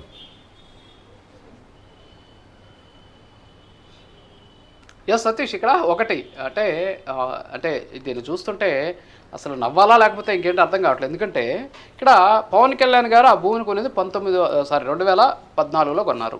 సో 2014లో ఆయన ఆ భూమిని కొనుగోలు చేస్తే అంతకు ముందు నుంచి అంటే 1988లో అగ్రిమెంట్ అయి 1994లో మొదటి రిజిస్ట్రేషన్ జరిగింది. అంటే 20 సంవత్సరాల తర్వాత ఆయన ఆ భూమిని కొనుగోలు చేశాడు. అంటే ఆ భూమి పక్కా ప్రైవేటు భూమి, పక్కా పట్టా భూమి అని చెప్పి రిజిస్ట్రేషన్లు అయిన తర్వాత వాళ్ళ స్వాధీనంలో ఉన్న తర్వాత 20 ఏళ్ల తర్వాత ఈయన కొనుగోలు చేశాడు. 20 ఏళ్ల తర్వాత కొనుగోలు చేసి సిక్కం పట్టా భూములకు సంబంధించినటువంటి నిబంధనల ప్రకారమే ఆయన ఆ భూమిని ఏదైతే ఉందో ఆ భూమిని వినియోగిస్తూ ఉన్నటువంటి పరిస్థితి. ఇప్పుడు ఇలా ఆరోపిస్తున్నారు పవన్ కళ్యాణ్ అక్కడ ఏదైతే సిక్కం అక్కడ ఉన్నటువంటి ఆ భూములు ఏవైతే ఉన్నాయో ఈ భూములు చెరువు భూములు, లేకపోతే ఇది కోడి చెరువు భూమి. కోడి చెరువు భూమి అని మీరు నిర్ధారిస్తే పవన్ కళ్యాణ్ బాధితుడు. పవన్ కళ్యాణ్ మోసపోయాడు. ఇక్కడ నిజంగా మీరు చెప్పేది నిజమే అయితే పవన్ కళ్యాణ్ బాధితుడిగా చూపించండి, నిందితుడు ఎందుకు చూపిస్తున్నారు? సార్, మీరు కొనినటువంటి ఆ కోడి చెరువు పక్కన ఉన్నటువంటి ఆ భూమి ఏదైతే ఉందో అది ప్రభుత్వ భూమి, మీరు మోసపోయారు సార్, మీరు నిజంగా ఇబ్బంది పడతారు సార్, మీరు మోసపోయారు, మీరు బాధితులు అని చెప్పండి. అలా చెప్పకుండా ఆయన్ని నిందితుడిగా చూపించే ప్రయత్నం ఎందుకు చేస్తున్నారు? ఆయన ఏదో కుట్ర చేసేసాడని చెప్పేసి, ఆ భూములను ఏదో కబ్జా చేసేసాడని చెప్పేసి ఎందుకు చెప్తున్నారు? 1988 నుంచి ఇప్పటి వరకు దాదాపు 36 సంవత్సరాలకు సంబంధించినటువంటి చరిత్ర ప్రైమ్ నైన్ న్యూస్ మీ ముందు పెట్టింది. మరి మేము ముందు పెట్టినప్పుడు ఇది పక్కా పట్టా భూమి అని చెప్పేసి ప్రతి డాక్యుమెంట్లో స్పష్టమైంది. ప్రభుత్వ వ్యవస్థలే కళ్ళు మూసుకోలేవు కదా. ప్రభుత్వ వ్యవస్థ 36 సంవత్సరాలు, ఇదేదో పలానా బీఆర్ఎస్ ప్రభుత్వ హయాంలో జరుగుంటే ఆ ప్రభుత్వంతో కుమ్మక్కై చేసాడు అని అనొచ్చు. లేదు, అంతకు ముందున్నటువంటి ఉమ్మడి ఆంధ్రప్రదేశ్లో ఉన్నటువంటి పరిస్థితుల్లో అప్పుడున్నటువంటి ప్రభుత్వాల హయాంలో జరుగుంటే అప్పుడు చేస్తుంటారేమో అనుకోవచ్చు. అలాగే ఇప్పుడున్నటువంటి కాంగ్రెస్ పార్టీ హయాంలో చేస్తుంటే ఇలా ఉండొచ్చు. 36 సంవత్సరాల క్రితం అంటే పవన్ కళ్యాణ్ గారు 23 సంవత్సరాల వయసు ఉన్నప్పటి నుంచి ఈ భూమికి సంబంధించినటువంటి చరిత్ర ప్రారంభమైంది. రికార్డెడ్ ఎవిడెన్స్, అందుబాటులో ఉన్నటువంటి ఆన్లైన్ ఎవిడెన్స్ ద్వారా. మరి 23 సంవత్సరాల వయసులో ఉన్నటువంటి ఒక వ్యక్తి, అప్పటి వరకు సినిమాలు చేయనటువంటి ఒక వ్యక్తి, తాను 20 సంవత్సరాల తర్వాత ఆ భూమిని కొట్టేయాలనే ఉద్దేశంతో 20 సంవత్సరాల ముందు నుంచే ఈ రకమైనటువంటి ఒక ఫ్యాబ్రికేటెడ్ సంబంధించి డాక్యుమెంట్లను ఫ్యాబ్రికేట్ చేస్తాడా, లేకపోతే అక్కడ ఉన్నటువంటి ఏదైతే డాక్యుమెంట్లను మార్చేస్తారా? మరి ఎలా సాధ్యం ఇది? సో నిజంగా మీరు అనుకుంటున్నట్టు అది ప్రభుత్వ భూమి అయితే పవన్ కళ్యాణ్ గారు 2 కోట్ల చిల్లర కట్టి మోసపోయారు. పవన్ కళ్యాణ్ గారు 2 కోట్లు చెల్లించి తన కష్టార్జితం నుంచి వైట్ మనీ కట్టి మోసపోయాడు. దాన్ని రిజిస్ట్రేషన్ చేసినప్పుడు రిజిస్ట్రార్ శాఖ అధికారులు దీనికి బాధ్యత వహించాలి. కానీ మీరు అవేం చెప్పట్లేదే. అది ప్రభుత్వ భూమి కాదు, పక్కా ఎవిడెన్స్ ఉంది. ఒకవేళ మీరు అనుకుంటున్నట్టే అది ప్రభుత్వ భూమి అనుకుంటే పవన్ కళ్యాణ్ ఇక్కడ బాధితుడు, మరి నిందితుడు ఎలా అవుతాడు? మరి ఎందుకని మీరు ఈ విధమైనటువంటి ప్రచారం చేస్తున్నారు? అంటే ఇక్కడ స్పష్టంగా అర్థమవుతుంది కదా వాళ్ళ మోటో ఏంటనేది. 1994లో కొన్నోళ్ళు అమ్మినోళ్ళు కాదు ఇప్పుడు టార్గెట్. 20 సంవత్సరాల తర్వాత కొని నిబంధనల ప్రకారం ఆ భూమిని సాగు చేస్తూ ఆ భూమిని వినియోగిస్తున్నటువంటి పవన్ కళ్యాణ్ చేశాడు తప్పు. ఎందుకంటే పవన్ కళ్యాణ్ ఆంధ్రప్రదేశ్లో డిప్యూటీ చీఫ్ మినిస్టర్, ఆయన తెలంగాణలోకి వస్తే తెలంగాణలో మన పప్పులు ఉడకవు, అందుకని చెప్పేసి ఆయన మీద చేసినటువంటి ఒకటి కళ్ళ ముందు కనిపిస్తుంది. ఇది ఎవరో చెప్పేది కాదు, డాక్యుమెంట్ ఎవిడెన్స్ సహా కళ్ళ ముందు కనిపిస్తుంది కదా. నిజంగా మీరు అనుకుంటున్నట్టు అది ప్రభుత్వ భూమి అని మీరు గొంతు చించుకుంటున్నట్టు అది కరెక్టే అయితే పవన్ కళ్యాణ్ గారికి మీరు నష్టపరిహారం చెల్లించండి. ఆయన మోసపోయారు అని చెప్పి చెల్లించండి. లేదు అది ప్రైవేటు భూమి, పట్టా భూమి అయితే ఇప్పటికైనా సరే మీరు చేస్తున్నటువంటి విష ప్రచారాన్ని ఆపేసి ప్రశాంతంగా ఒక మూల కూర్చోండి. ఇంత స్పష్టంగా కనిపిస్తున్నా, ఇంత స్పష్టంగా ఆధారాలున్నా ఇంకా కూడా ఎందుకని రకరకాలైనటువంటి విమర్శలు చేస్తున్నారు? సో ఇది మన కళ్ళ ముందు ఉన్నటువంటి సాక్ష్యాధారాలు, చాలా స్పష్టంగా 36 సంవత్సరాల చరిత్ర మనం బయటపెట్టాం. మరి ఇప్పటికి కూడా ఇంకా సమాధానం చెప్పకపోతే ఇంకా ఎవరు కూడా ఏం చేయలేనటువంటి పరిస్థితి. సతీష్. డెఫినెట్గా ఇప్పుడు మీరు ప్రశ్నలు అంటున్నారు, కానీ నాకు మళ్ళీ ప్రశ్నించడానికి అవకాశం లేని సమాధానాలాగే కనిపిస్తున్నాయి అన్నీ కూడా. ఎందుకంటే ఇవన్నీ ఏదో సృష్టించినవి కాదు. డెఫినెట్గా సాక్ష్య రిజిస్ట్రేషన్ శాఖ నుంచి వాళ్ళు ఇచ్చిన సాక్ష్యాధారాలు, వాళ్ళు ప్రతిదీ డాక్యుమెంట్ నెంబర్స్తో సహా అక్కడ డిస్ప్లే అవుతుంది.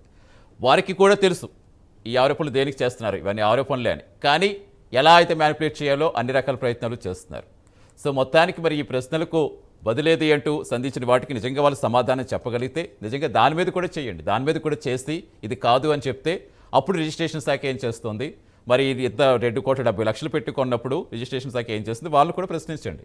ఈ ప్రశ్న కేవలం ఒక పవన్ కళ్యాణ్ గారికే కాదు కదా, మీరు కబ్జా చేస్తారు అని లేదా ఆరోపించడం అనేది. నిజంగా అది కబ్జా భూమి, అది ప్రభుత్వ భూమి, లేకపోతే చెరువు భూమి, దాన్ని ఇలా దోచేసుకోవడానికి ట్రై చేస్తారు అంటే ఇప్పుడు రాజు ప్రశ్నించినట్టుగా బాధితుడే అవుతారు, కబ్జాకోరుడు ఎక్కడ అవుతారు? సో వీటన్నిటి కూడా సమాధానం చెప్పాల్సిన అవసరం డెఫినెట్గా ఉంటుంది. రాజు, ఇప్పుడే మనకి ప్రజెంట్ బ్రేకింగ్ అయితే అందుతోంది. ఇప్పుడు ఇక్కడ మనం చూస్తాం, తెలంగాణ ఆవిర్భావం సందర్భంగా ఇక్కడ సభ పెట్టుకోవడానికి అనుమతి నిరాకరించడం, ప్రెస్ మీట్ కూడా రెడీ అవుతున్నట్టుగా చెప్తున్నారు. సాయంత్రం 4 ప్రెస్ మీట్కి వస్తారని చెప్తున్నారు. రాజు. నిజంగా ఈ ప్రశ్నలకు ఏమైనా సమాధానం కూడా చెప్తారా ప్రెస్ మీట్లో, లేదంటే ఇలాంటి ఆరోపణలు Yes, కూడా ఇక్కడ మనం ఒకటి స్పందించడం సతీష్, ఏంటి అనే తరహాలో అనుకోవచ్చు, అసలు ఏంటి ఏం జరిగే అవకాశం ఉందనుకోవచ్చు, ఒకసారి పొలిటికల్గా కూడా మాట్లాడుకుందాం. అంటే వాస్తవంగా ఇది పవన్ కళ్యాణ్ చాలా లైట్గా తీసుకున్నారు. ఎందుకంటే ఎవరో బురద జల్లితే ఆయన వచ్చి సమాధానం చెప్పుకోవాల్సినటువంటి అవసరం లేదు. పక్కాగా డాక్యుమెంట్స్ ఉన్నాయి, పక్కాగా ఎవిడెన్స్ ఉంది, చట్టపరంగా చర్యలు ఉంటే తీసుకుంటారు, అయిపోయింది. చాలా స్పష్టంగా అనిపిస్తుంది. నిజంగా అది ప్రభుత్వ భూమి అయితే ఆయన బాధితుడు అవుతాడు, ఒకవేళ కాదు అంటే అది పట్టా భూమి అయితే ఆయనదే భూమి. సో ఎవరెవరో వచ్చేసి ఏదేదో ఆడికి వెళ్ళి ఏదో సూక్ష్మ పరిశీలన చేసినంత మాత్రాన ఆయన దీని మీద మాట్లాడతాడు అనుకోం. కానీ అయితే సమాధానం అయితే సరైనటువంటి కౌంటర్ అయితే ఇస్తారనేది మాత్రం తెలుస్తుంది. ఎస్ సతీష్, ఒక్కసారి మన కుమార్, మన రిపోర్టర్ కుమార్ లైవ్లో ఉన్నారు, ఒకసారి కుమార్తో మాట్లాడదాం. కుమార్, ఏంటి అసలు ప్రెస్ మీట్ ఎన్ని గంటలకు జరగబోతోంది? ప్రెస్ మీట్కి సంబంధించి ఏ అంశాల గురించి ఆయన మాట్లాడేటటువంటి అవకాశాలు ఉన్నాయి? సో ఇవాళ జరగాలనుకున్నటువంటి సభకి అనుమతి నిరాకరించినటువంటి నేపథ్యంలో ఖచ్చితంగా తెలంగాణకి సంబంధించినటువంటి సెంటిమెంట్ను కావచ్చు, తెలంగాణ స్ఫూర్తితో ఏర్పడినటువంటి జనసేన పార్టీ భావజాలం రేపు తెలంగాణలో ఎలా ఉండబోతోంది అనేటువంటి అంశాలతో పాటు ఇప్పుడు ఆయన మీద వస్తున్నటువంటి ఈ విమర్శలు ఏవైతే ఉన్నాయో వీటికి కూడా ఆన్సర్ చేసేటటువంటి అవకాశాలు ఉన్నాయా? ఏంటి ప్రెస్ మీట్కి ముఖ్య ఉద్దేశం ఏంటి కుమార్?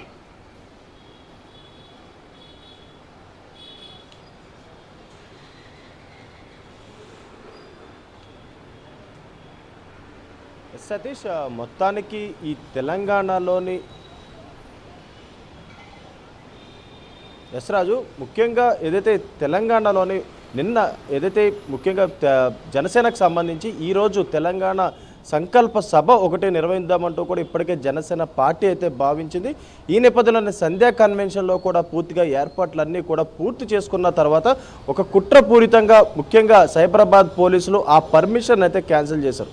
అయితే రూల్స్ ప్రకారం జనసేన పార్టీకి సంబంధించిన తెలంగాణ నేతలు ఏదైతే ముందుగానే పోలీసులకి అభ్యర్థులు అయితే పెట్టుకున్నారు, ముఖ్యంగా ఈ పవన్ కళ్యాణ్కి సంబంధించి ఏదైతే ఆయన అధ్యక్షతన ఒక సమావేశం నిర్వహించుకుంటున్నాం. ఈ సమావేశానికి ముఖ్యమైన నేతలు కార్యకర్తలు వస్తారు. ముఖ్యంగా 2000 మందికి పైగా కార్యకర్తలు వచ్చే అవకాశం ఉన్న నేపథ్యంలోని ముఖ్యంగా ఈ సభకు పర్మిషన్ ఇవ్వాలంటూ కూడా ముందుగానే ఇటు సైబరాబాద్ పోలీసులకి అభ్యర్థన చేసుకున్నప్పటికీ కూడా నిన్న సాయంత్రం అంటే అక్కడ సంధ్యా కన్వెన్షన్లోని ఏర్పాట్లు మొత్తం పూర్తయిన తర్వాత ఈ పర్మిషన్ అయితే క్యాన్సిల్ చేయడం జరిగింది. అయితే ఇప్పుడు కొద్దిసేపటి క్రితమే ఏదైతే ఆంధ్ర ఉప ముఖ్యమంత్రి అయిన పవన్ కళ్యాణ్ కూడా ముఖ్యంగా దీనికి సంబంధించి స్పందించారు ట్విట్టర్ ద్వారా. అయితే ఈరోజు సాయంత్రం హైదరాబాద్లోని జూబ్లీహిల్స్లోని తన నివాసంలోని 4:30 గంటల నుంచి 5:30 గంటల వరకు కూడా ప్రెస్ మీట్ నిర్వహిస్తాము. అయితే దీనికైనా సరే తెలంగాణ పోలీసులు అనుమతిస్తారో లేదో మనం చూడాలి అంటూ కూడా ఆయన అయితే స్పందించడం జరిగింది. అయితే ముఖ్యంగా చూసుకున్నట్టయితే అసలు ఈ హైదరాబాద్లో చాలా మటుకు చాలా చోట్ల ఏదైతే ఇలా బహిరంగ సభలు చాలానే జరిగినాయి. అయితే జనసేన పార్టీ మాత్రం వాళ్ళు ఎంచుకున్నది ఏదైతే సంధ్యా కన్వెన్షన్ అంటే ఇండోర్లోని ఈ సభ నిర్వహించామంటూ కూడా వాళ్ళైతే ప్లాన్ చేసుకున్నారు. అయితే హైదరాబాద్లో ప్రతి చోట కూడా ఇలాంటి సభలు జరిగిన సమయంలోని చాలా పర్మిషన్ పోలీసులు అయితే ఇచ్చారు. కానీ జనసేనకు సంబంధించి ఎందుకు ఇవ్వలేకపోయారు? ముఖ్యంగా జనసేన పార్టీ కూడా తెలంగాణలోని బలోపేతం చేసేందుకు జిహెచ్ఎంసీ ఎలక్షన్స్లో నిలబడేందుకు కూడా పూర్తిగా సన్నాహాలు చేస్తున్న నేపథ్యంలోని ఇక్కడున్న రాజకీయ పార్టీలు కక్షపూరితంగా జనసేన పార్టీని ఇక్కడ అడుగు పెట్టకుండా చేసేందుకు కుట్ర పన్నారంటూ కూడా ఇప్పటికే జనసేన నాయకులు చెప్తున్న పరిస్థితి అవుతుంది. అయితే ఈరోజు హైకోర్టును కూడా ఆశ్రయించే అవకాశం అవుతుంది, లంచ్ మోషన్ పిటిషన్ కూడా దాఖలు చేసే అవకాశం అవుతుంది. అయితే ముఖ్యంగా ఏదైతే తెలంగాణ నవనిర్మాణ సంకల్ప సభ అంటే ఇక్కడ యావత్తు యువతకు కావచ్చు, లేదంటే తెలంగాణ ప్రజలు కావచ్చు, ఎప్పుడైతే ఆంధ్రప్రదేశ్లోని ఇటు జనసేన పార్టీ ఎలా బలోపేతం చేశారో అక్కడ ఉన్న ప్రజలకు ఏ విధంగా న్యాయం చేస్తున్నారో మనం మొదటి నుంచి కూడా చూస్తూనే ఉన్నాం. అలాగే తెలంగాణలో కూడా ప్రతి ఒక్కరికి న్యాయపరంగా అన్ని అందే విధంగా జనసేన పార్టీ మొదటి నుంచి కూడా పోరాటం చేస్తూనే ఉంది. అయితే గతంలో పంచాయతీ ఎలక్షన్స్లో కూడా ఇటు జనసేన తరఫున చాలామంది పోటీ చేశారు. వాళ్ళందరూ కూడా ఏదైతే మెంబర్స్గా కూడా చాలామంది గెలుపొందారు. అయితే ఇటు జిహెచ్ఎంసీ ఎలక్షన్స్లోనే కాదు 2028లో వచ్చే అసెంబ్లీ పార్లమెంట్ ఎలక్షన్లో కూడా తమ కార్యాచరణను రూపొందించుకోవడానికి ఇటు జనసేన పార్టీ సందిగ్ధమైంది. అయితే ఈ నేపథ్యంలోనే ఇక్కడున్న రాజకీయ పార్టీలు అంటే ఇటు ఆంధ్రాలో ఒక పార్టీ కావచ్చు, తెలంగాణలో మరొక పార్టీ అంటే దోస్తానిగా ఉన్న పార్టీలు ఈ రాజకీయ కుట్రగా దీన్ని చేస్తున్నారనే చెప్పొచ్చు. ముఖ్యంగా ఏదైతే తెలంగాణలో జనసేన పార్టీ కనుక ఇక్కడ అడుగుపెట్టి ఇక్కడ అసెంబ్లీలోని పార్లమెంట్ సెక్షన్స్లో పోటీ చేస్తే ఖచ్చితంగా ఇక్కడ పార్టీలకి ఓటమి ఎదురయ్యే అవకాశం ఉంది. అయితే గతంలో మనం చూసాం ఆంధ్రప్రదేశ్లో కూడా ఏదైతే జనసేన పార్టీ 100కు 100% సీట్లు గెలుచుకున్నారు. అయితే తెలంగాణలో కూడా అదే విధంగా గెలుచుకునే అవకాశం ఉన్న నేపథ్యంలోని ఇప్పుడు జరిగే మొదటి సభ ఇది.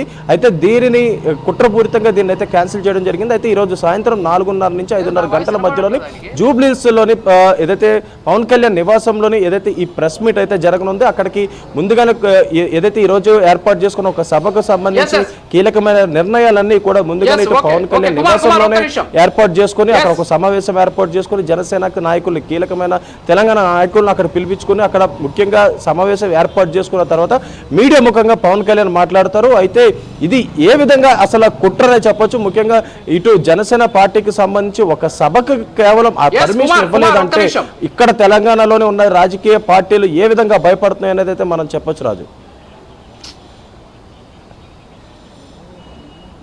ఎస్ కుమార్, ఇక్కడ ఒకటి ఏంటంటే పవన్ కళ్యాణ్ గారు ఒక ట్వీట్ చేశారు. ఏంటంటే ఆయన ఏమన్నాడంటే, నేను ఇవాళ సాయంత్రం 4:30 నుంచి 5:30 వరకు జూబ్లీహిల్స్లో ఉన్నటువంటి మా ఇంట్లో నేను ప్రెస్కి అడ్రస్ చేయబోతున్నాను.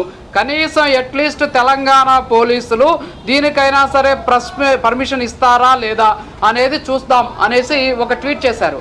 అంటే కనీసం ప్రెస్ మీట్ కూడా మాట్లాడేదానికి అవకాశం ఇస్తారా లేదా అని చెప్పేసి కూడా ఆయన ట్వీట్లో చెప్పినటువంటి పరిస్థితి. అంటే దాని ఉద్దేశం ఏంటి అంటే, మాట్లాడేటటువంటి హక్కును గొంతు నొక్కేస్తున్నారని చెప్పేసి కొంతమంది తెలంగాణ మేధావులు మాట్లాడుతున్నారు కదా. సో ఇప్పుడు పవన్ కళ్యాణ్ గారు గొంతుని నొక్కేస్తున్నారనేటటువంటి అర్థం వచ్చే విధంగా ఈ ట్వీట్ మనం చూడొచ్చా? ఎస్ రాజు, ముఖ్యంగా ఏదైతే ఈరోజు జరగాల్సిన నవనిర్మాణ సంకల్ప సభకు ఇటు పోలీసులు ఆటంకం ఎదురు చెప్పారు. అయితే ఇప్పుడు తాజాగా ఇటు కొద్దిసేపటి క్రితమే పవన్ కళ్యాణ్ గారు కూడా ఏదైతే ఈ ట్విట్టర్ ద్వారా స్పందించడం జరిగింది. ఈరోజు సాయంత్రం 4:30 నుంచి 5:30 గంటల సమయంలోని జూబ్లీహిల్స్లో తమ నివాసంలోని ప్రెస్ మీట్ ఏర్పాటు చేసుకుంటాము, దానికైనా పోలీసులు పర్మిషన్ ఇస్తారో లేదో మనం వేచి చూడాలంటూ కూడా చెప్పడం జరిగింది. ముఖ్యంగా హైదరాబాద్ ప్రాంతంలోని చాలా మటుకు రాజకీయ పార్టీలు చాలా మటుకు సభలు ఏర్పాటు చేసుకున్నాయి, చాలా మటుకు ప్రెస్ మీట్లు కూడా ఏర్పాటు చేసుకున్నాయి.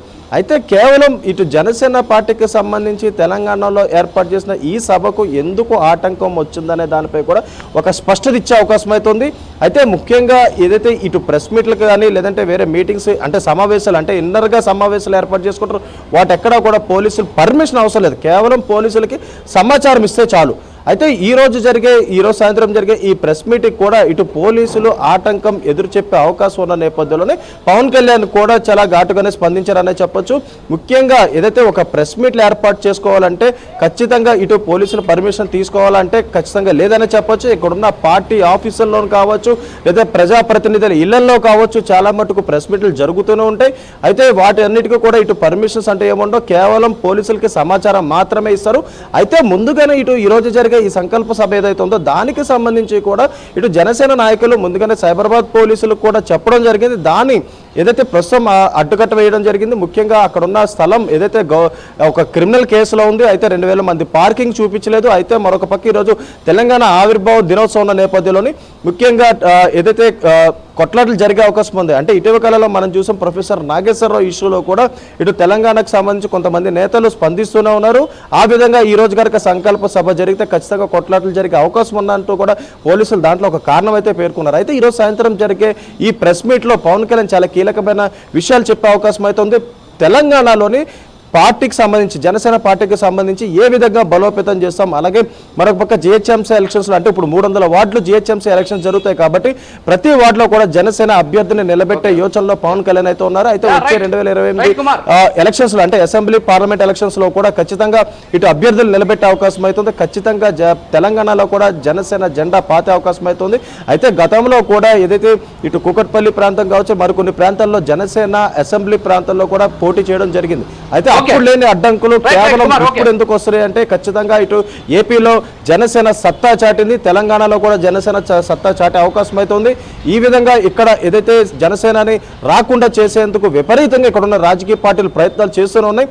అయినప్పటికీ కూడా ఈ రోజు సాయంత్రం ఖచ్చితంగా 4:30 నుంచి 5:30 మధ్యలోని ప్రెస్ మీట్ ఏర్పాటు చేసి ఖచ్చితంగా జనసేనకు సంబంధించిన కీలక విషయాలు చెప్పే అవకాశం అయితే ఉందని చెప్పొచ్చు రాజు.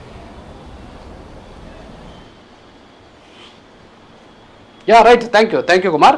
సో ఓవరాల్గా చూస్తే ఇవాళ పవన్ కళ్యాణ్ తలపెట్టినటువంటి సభ ఏదైతే ఉందో ఈ సభకు సంబంధించి మనం చూస్తే సభకి అనుమతి ఇవ్వకపోవడంతో ఈ అనుమతి ఇవ్వకపోవడానికి ఏదైతే పవన్ కళ్యాణ్ గారు ఒక నిర్ణయం తీసుకోవడం జరిగింది. ఇందులో భాగంగానే ఇవాళ సాయంత్రం 4:30 నుంచి 5:30 వరకు జూబ్లీ హిల్స్లో ఉన్నటువంటి ఆయన నివాసంలో ఒక ప్రెస్ మీట్ ఏర్పాటు చేశారు. అయితే ఈ ప్రెస్ మీట్ను కూడా పోలీసులు పర్మిషన్ ఇస్తారా లేకపోతే ఈ ప్రెస్ మీట్ కూడా అడ్డుకునేటువంటి ప్రయత్నం చేస్తారా అని చెప్పేసి కూడా ఆయన ఒక రకమైనటువంటి ప్రశ్నలు సంధిస్తూ ట్వీట్ చేసినటువంటి పరిస్థితి అయితే మనకు కనిపిస్తుంది. సతీష్, ఇందాటి నుంచి మనం మాట్లాడుకుంటున్నాం ఎస్పెషల్లీ ఈ భూములకు సంబంధించినటువంటి వ్యవహారం ఏదైతే ఉందో ఈ భూములకు సంబంధించినటువంటి వ్యవహారంలో వాస్తవంగా ఇంత స్పష్టంగా మనం చెబుతూ నాకు సరే కొంతమంది ఇంకా కూడా తెలియనటువంటి తరంగా అంటే చెరువుని ఎలా కొంటారు, అసలు వాస్తవంగా అది చెరువు కాదు, చెరువుకి పక్కన ఉన్నటువంటి భూమి అది సికం భూమి అంటాం.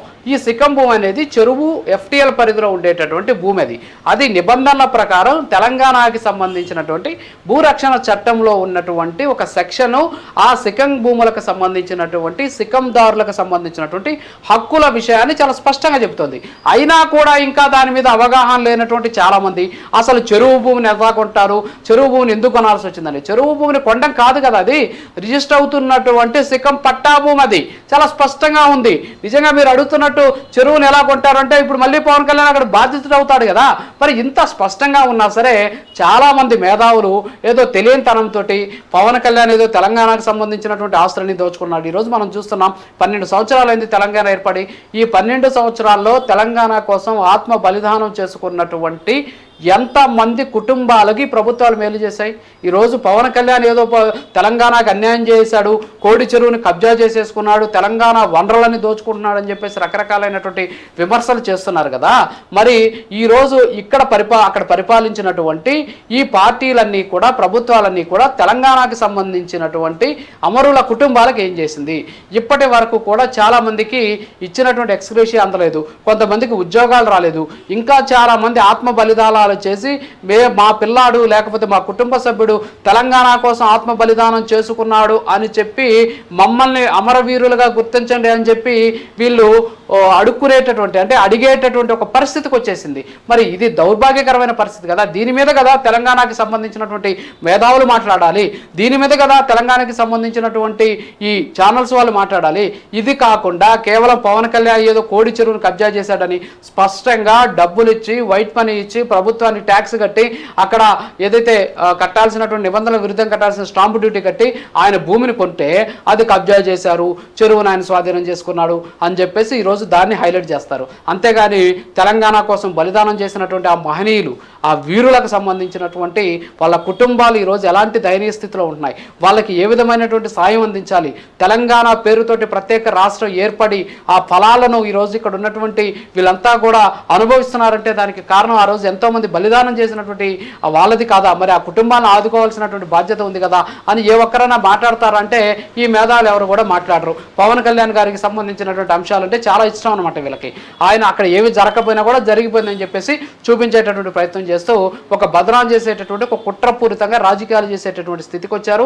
తెలంగాణ ఏర్పడింది.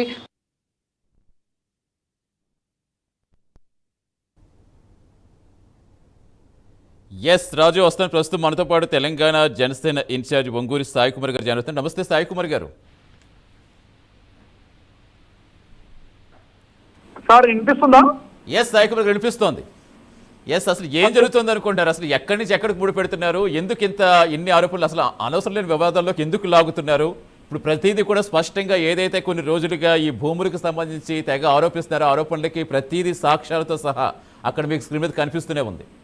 డాక్యుమెంట్ నెంబర్స్తో సహా ఎప్పటి నుంచి ఎప్పుడు రిజిస్ట్రేషన్ అయ్యి ఎవరి పేరు మీద అయ్యాయి ప్రతిదీ చాలా వివరంగా కులంకుశంగా ఇప్పటివరకు రాజు కూడా చెప్పుకుంటూ వచ్చారు.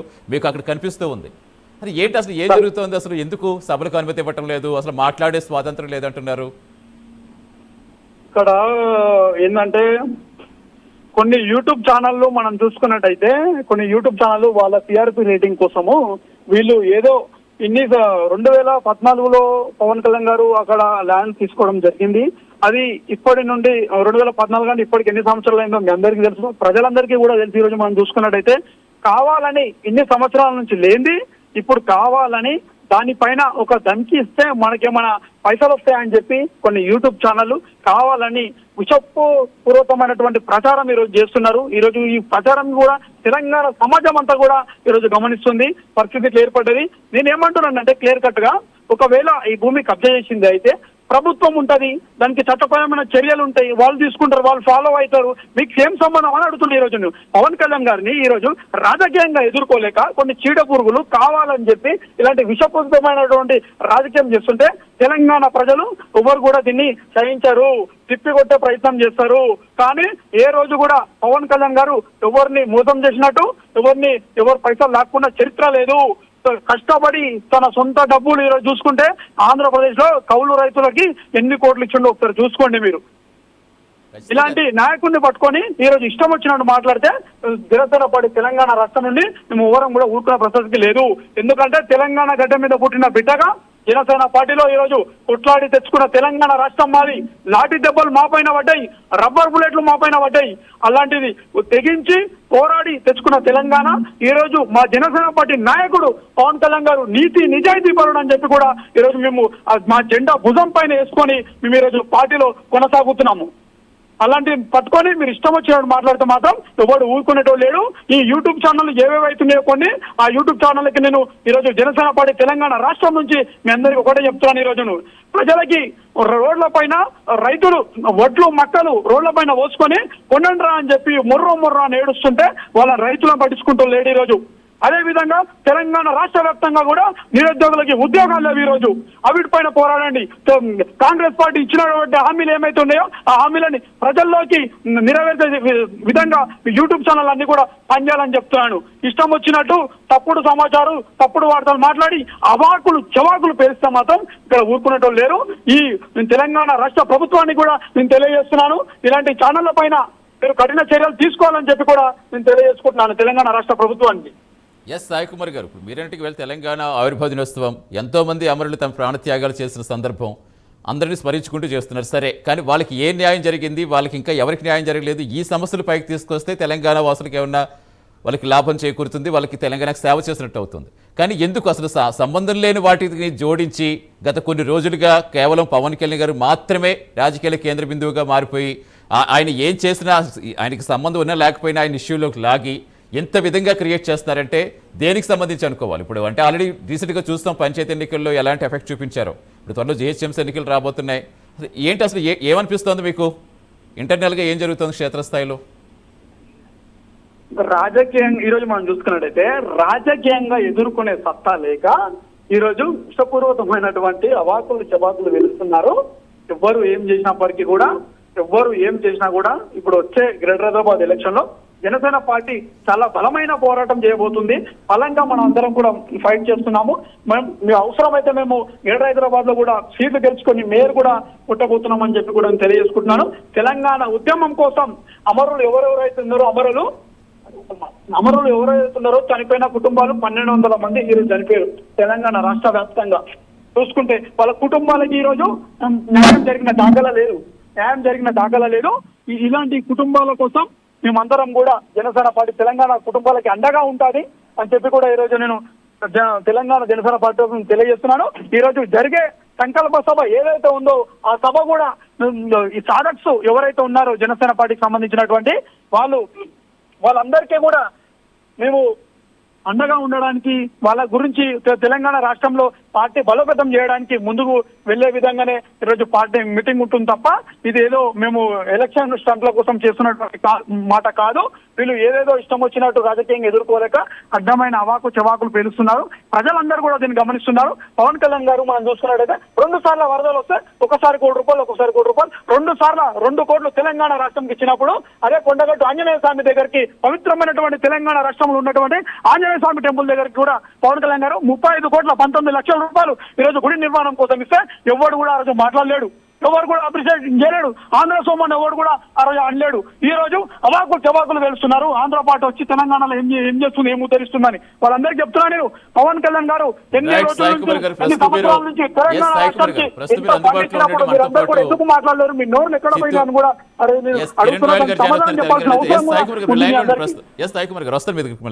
కిరణ్ రాయల్ గారు నమస్తే అండి. నమస్తే సార్, మీకు ఛానల్ పెద్దలకి ఛానల్ ప్రేక్షకులందరికీ నమస్కారం సార్. ఎస్ రాయల్ గారు, చూస్తున్న కిరణ్ గారు, గత కొన్ని రోజులుగా ఏ విధమైన రాజకీయాలు తెలంగాణలో కేవలం పవన్ కళ్యాణ్ గారు చుట్టూ మాత్రమే తిరుగుతున్నాయి.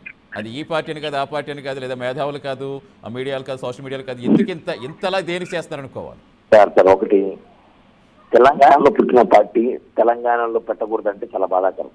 పార్టీ పుట్టిన తెలంగాణలోనే, తెలంగాణలో పుట్టిన పార్టీని తెలంగాణలోకి అడుగు పెట్టనివ్వము, సభ పెట్టుకోకుండా పర్మిషన్ ఇవ్వకుండా గత 10 రోజులు చూస్తున్నాము. ప్రొఫెసర్ నాగేశ్వరరావు గారి నుంచి ఈ రోజు ఎక్కడ దిగజారిపోయారంటే కేసీఆర్ కూతురు పొన్నం ప్రభాకర్ గారు, తెలంగాణ ఉద్యమకారులంట మాగిరి వాళ్ళు ఎవరో వాళ్ళు వీళ్ళందరూ మాట్లాడుతుంటే పవన్ కళ్యాణ్ గారు అమాంతంగా ఆయన స్టేజ్కి ఎక్కేశారు. వీళ్ళందరూ పవన్ కళ్యాణ్ గారికి ఈ రోజు ఆంధ్రాలో అందరూ కూడా ఆయన్ని దగ్గర చేసుకునే పరిస్థితి ఎదురైంది. తెలంగాణలో చేస్తే ఈ రోజు వీళ్ళు చేస్తుంటే ఆంధ్ర ప్రజలు పవన్ కళ్యాణ్ గారి దగ్గర పెట్టుకుంటారు. ఒకటి కాదు, 10 రోజులు చూస్తున్నాం. మొన్న ఆయన డాక్యుమెంట్ 1988 నుంచి ఒక ఒరిజినల్ డాక్యుమెంట్ ల్యాండ్ ఉంటే దాన్ని కబ్జా అని చెప్పి హైలైట్ చేశారు. కబ్జా చేసేంత పరిస్థితుల్లో పవన్ కళ్యాణ్ గారు ఇప్పుడు ఉంటారు. ఆయన ఇప్పుడు ఇంకో ఆస్తి రాజేయాలని ఇంకొన్ని ఇబ్బంది పెట్టాలని కోరుకునే వ్యక్తి అయితే కాదు. అలాంటి కబ్జాకారం చెప్పి పవన్ కళ్యాణ్ గారు ఆరోపణలు చేయడము, పవన్ కళ్యాణ్ గారు తెలంగాణ అడుగు పెట్టినడము, ఒక గవర్నమెంట్ అసలు తెలంగాణ గవర్నమెంట్ నాకు డౌట్ అండి. ఇదే కొండగుట్టకి మనం 35 కోట్లు పండించినప్పుడు పవన్ కళ్యాణ్ గారికి ఆ రోజు గౌరవ సన్మానం చేసి గౌరవంగా మీరు వెల్కమ్ పలికిన చేశారు. ఇదే ఈ రోజు పవన్ కళ్యాణ్ గారు మీ తెలంగాణలో తెలంగాణ సభకు వస్తుంటే ఎందుకు అడ్డుకోవాల్సిన అవసరం ఉంది అంటే, చూస్తుంటే కేవలం తెలంగాణలో కాదు, పవన్ కళ్యాణ్ గారు చుట్టూ రాజకీయం జరుగుతూ ఉంది. కేవలం మోడీ గారు పవన్ కళ్యాణ్ గారు ఇంటికి వచ్చిన తర్వాత నుంచి రాజకీయాలు మారిపోయినాయి సార్. ఆంధ్ర రాష్ట్రంలో జగన్, తెలంగాణలో బీఆర్ఎస్ కాంగ్రెస్ పార్టీ వాళ్ళు ఇవన్నీ కూడా పవన్ కళ్యాణ్ గారిని రేపు కీలకంగా తెలంగాణలో జనసేన పార్టీ బలోపేతం చేసి, తెలంగాణలో కూడా జనసేన పార్టీ బలోపేతం చేసి ఏదైనా రేపు ఫ్యూచర్ వాళ్ళకి ఇబ్బంది అవుతుంది పవన్ కళ్యాణ్ గారిని ఇప్పటికీ టార్గెట్ చేయాలని ఆయన ఏమైనా తొక్కడానికి ప్రయత్నిస్తున్నారేమో అనిపిస్తుంది. కానీ దానికన్నా భయపడే వ్యక్తి పవన్ కళ్యాణ్ గారు కాదు. కోర్టుకి వెళ్ళాం, హౌస్ మోషన్ పిటిషన్ చేసాం, మాకు తీర్పు మా పక్కన వస్తే మేము సభ పెట్టుకుంటాం. లేదంటే పవన్ కళ్యాణ్ గారు చెప్పినట్టు ఇందాక 4:30 to 5:30 ఇంట్లో కార్యకర్త సమావేశం పెట్టుకుని ఇంట్లోనే ప్రెస్ మీట్ ఏర్పాటు చేస్తాం. కాబట్టి భయపడి పారిపోయే వ్యక్తులు జనసేనకు ఎవరు కాదు, పవన్ కళ్యాణ్ గారు కాదు. కానీ రాజకీయంగా చేస్తే మంచిది, ఇలాంటివి చేయడం కరెక్ట్ కాదు సార్. ఎందుకంటే పవన్ కళ్యాణ్ గారు పార్టీ అధ్యక్షులైన ఒక సినిమా యాక్టరు, 2 తెలుగు రాష్ట్రాలే కాదు కర్ణాటక తమిళనాడు కూడా కానుకున్న వ్యక్తి, ఆయనని మీరు రానివ్వము సభ పెట్టుకొని ఇవ్వమంటే ఎంత దౌర్భాగ్య పరిస్థితులు తెలంగాణ ప్రభుత్వం ఉందో చూడాల్సిన అవసరం ఉంటుంది సార్. ఇప్పుడు ఏదైనా పార్టీ పెట్టాలన్నా దేశం ఎక్కడ పోటీ చేయాలని ఎవరికైనా హక్కు ఇచ్చిన, రాజ్యాంగం కల్పించిన హక్కు అది. అలాంటిది కావాలి సినిమాల్లో కావాలని ట్యాక్స్ చేస్తున్న 2 తప్పించి మీరు రాజకీయాలు మీ రాష్ట్రంలో చేసుకోండి అంటే అసలు శాసించడానికి అనడానికి ఎవరికి రైట్స్ ఉంటాయి కిరణ్ గారు? ఇక్కడ నాకు ఇంకో సందర్భం కూడా గుర్తొస్తుంది. గతంలో కూడా ప్రతిపక్షంలో ఉన్నప్పుడు ఏపీకి వెళ్తుంటే తెలంగాణ నుంచి రోడ్డు మీద నిలబెట్టేసి రోడ్డు మీద ఉడకబెట్టి అర్ధరాత్రి వరకు ఎంత హైడ్రామా క్రియేట్ చేస్తారో చూసాం. ఏమైనా పాస్పోర్ట్ కావాలని నా రాష్ట్రానికి వెళ్ళడానికి పవన్ కళ్యాణ్ పదే ప్రశ్నించారు. ఇప్పుడు రావడానికి అభ్యంతరం లేదు కానీ రాజకీయాలు చేయడానికి మాత్రం అభ్యంతరం చెప్తున్నారు. ఏంటి మొత్తం ఎలా చూడాలి మనం ఇది? సార్ ఒకటే అండి, పవన్ కళ్యాణ్ గారు 2 తెలుగు రాష్ట్రాల్లో ఉన్న తెలుగు వాళ్ళందరికీ ఇష్టమైన వ్యక్తి. తెలంగాణలో కూడా అనేక సమస్యలు ఉన్నప్పుడు ఆయన పోరాడారు. తెలంగాణ జనసేన పార్టీలో ఉన్న నాయకులందరూ కూడా అమరవీరులు, వాళ్ళ చనిపోయారు, వాళ్ళందరూ కూడా ఇప్పుడు నిబంధనలతో ఉన్నారు. అప్పుడు ఆర్థికంగా కూడా గవర్నమెంట్కి ఒక 2-3 కోట్లు ఫండింగ్ కూడా ఇచ్చిన వ్యక్తి పవన్ కళ్యాణ్ గారు. అలాంటి వ్యక్తి ఈ రోజు మీరు తెలంగాణకు వస్తున్నాము సవరించుకుంటామంటే పార్టీకి వెల్కమ్ పడతారు. అలాంటి వ్యక్తి వెల్కమ్ పట్టి సభకు అనుమతి ఇచ్చి అవసరమైతే మీరు పాల్గొనే సభలో ఇంకా బాగుండదు. కానీ పవన్ కళ్యాణ్ గారు ఇక్కడికి వచ్చి సభ పెట్టుకోవడం కుదరదు అంటే దీని వెనకాల ఆంధ్ర రాజకీయంని కర్ణాటక అక్కడికి షిఫ్ట్ చేశారు తెలంగాణకి. ఇదంతా కూడా ఇప్పుడు తెలంగాణలో జరిగే రాజకీయం ఎలా ఉందంటే సార్, పవన్ కళ్యాణ్ గారి మీద కుట్ర ఆంధ్రా నుంచి జరుగుతోంది, ఆంధ్రా నుంచి డైరెక్షన్ జరుగుతోంది. ఆంధ్ర డైరెక్షన్ లో ఇక్కడ జగన్మోహన్ రెడ్డి బ్యాచ్ జరుగుతోంది అర్థమైపోయింది. జగన్మోహన్ రెడ్డి టీంతో చేయిస్తున్నది ఇవంతా వాళ్ళ సోషల్ మీడియా చేయిస్తున్నది. కాబట్టి అది కరెక్ట్ కాదు. ఎవరైతే చూసే వాళ్ళు కూడా పొద్దున చాలా మంది మాట్లాడుతున్నారు, ఏంటయ్యా పక్క రాష్ట్రంలో మన తెలుగు వాళ్ళ రాష్ట్రంలో మన తెలుగు వాళ్ళు ఉన్నారు. హైదరాబాద్ లో 45% మంది ఆంధ్ర వాళ్ళు ఈరోజు నివసిస్తున్నారు. మన పవన్ కళ్యాణ్ లాంటి వ్యక్తి డిప్యూటీ సీఎం ఆయన వచ్చి సభ పెట్టుకుంటామంటే మొన్నటికి ఏమో చెప్పులతో కొట్టించారు ఫోటో పెట్టించి, ఈ రోజు ఏమో సభ పెట్టుకుంటామంటే సభ పెట్టుకొని కొన్ని చేస్తున్నారు. అంటే ఏం కొనుక్కున్నారా తెలంగాణని? ఏమైనా వీళ్ళందరూ కేసీఆర్ కూతురు కానీ లేకపోతే పొన్నం ప్రభాకర్ కానీ వీళ్ళందరూ కూడా తెలంగాణ కొనుక్కున్నారా? నాకు అర్థం కావట్లేదు. పేరుతో ఉన్నాయి తెలంగాణ రాష్ట్రం లేదు కదా. తెలంగాణ ఎవరైనా రావచ్చు, ఎంతో మంది రోజులు లక్షల మంది వస్తుంటారు, లక్షల మంది పోతూ ఉంటారు. మీరు మా ఆంధ్రాకి వస్తుంటారు, పోతూ ఉంటారు. మేము ఎప్పుడు చెప్పలేదు మీరు మా ఆంధ్రాకి రావద్దని, ఎంతమంది చెప్పలేదే. అందరినీ వెలకం వెళ్తున్నాం. మా ఊర్లోకి వస్తారు, మా గుళ్ళకి వస్తారు, మా గోపురానికి వస్తారు. మేము ఎప్పుడు రావద్దు ఏమో చెప్పలే కదా. కానీ పవన్ రాజకీయంగా సన్యాసం ఇంకా ఆ పార్టీకి వాళ్ళకి పవన్ కళ్యాణ్ గారి భవిష్యత్తులో తెలంగాణలో పార్టీ మోడీ గారి సపోర్ట్తో బలోపేతం చేస్తాం కాబట్టి ఇప్పటి నుంచి చెక్ పెట్టాలి. తెలంగాణ బీజేపీలో కూడా అంత బలమైన నాయకుడు ఉండేవారు, చరిష్మా నాయకుడు ఒక పవన్ కళ్యాణ్ గారి తరఫున. కాబట్టి ఇప్పటికే ఈయన అడ్డుకట్ట వేయాలని ప్రయత్నం జరుగుతుంది, మాత్రం కుట్ర జరుగుతుంది సార్. ఎస్ రైట్ కిరణ్ గారు, థ్యాంక్స్ కిరణ్ గారు, థ్యాంక్స్ ఫర్ జాయినింగ్ అండి. సో మొత్తంగా గత కొన్ని రోజులుగా చూస్తున్నాం ఈ భూమి ఆరోపణలు అసలు ఒకటని కాదు, ప్రొఫెసర్ నాగేశ్వరరావు గారి దగ్గర నుంచి స్టార్ట్ అయిన ఇష్యూస్ ఒకదాని నుంచి ఒకటి ముడిపెడుతూ లింకప్ చేస్తూ ఎక్కడెక్కడికో తీసుకెళ్ళిపోతున్నారు. సో ఏదో విధంగా బద్నాం చేయాలి అనే ఆలోచనతో మాత్రమే కంప్లీట్గా ఇక్కడ జరుగుతున్న ఈ తతంగం మొత్తం చూస్తున్నాం. ఇక అన్ని సవ్యం కూడా ఈరోజు ఇప్పటికే నవనిర్మాణ సంకల్ప సభ జరగాల్సి ఉంది, కానీ అనుమతి రాలేదు. ఇప్పుడు సాయంత్రం 4:30కి ప్రెస్ మీట్ పెట్టబోతున్నారా, ప్రెస్ మీట్కి అనుమతిస్తారంటూ ఇప్పుడు ఆయన చేసిన ట్వీట్ అయితే తెగ వైరల్ అవుతుంది. షార్ట్ బ్రేక్ తీసుకుందాం, బ్రేక్ తర్వాత కంటిన్యూ చేద్దాం. Stay with us.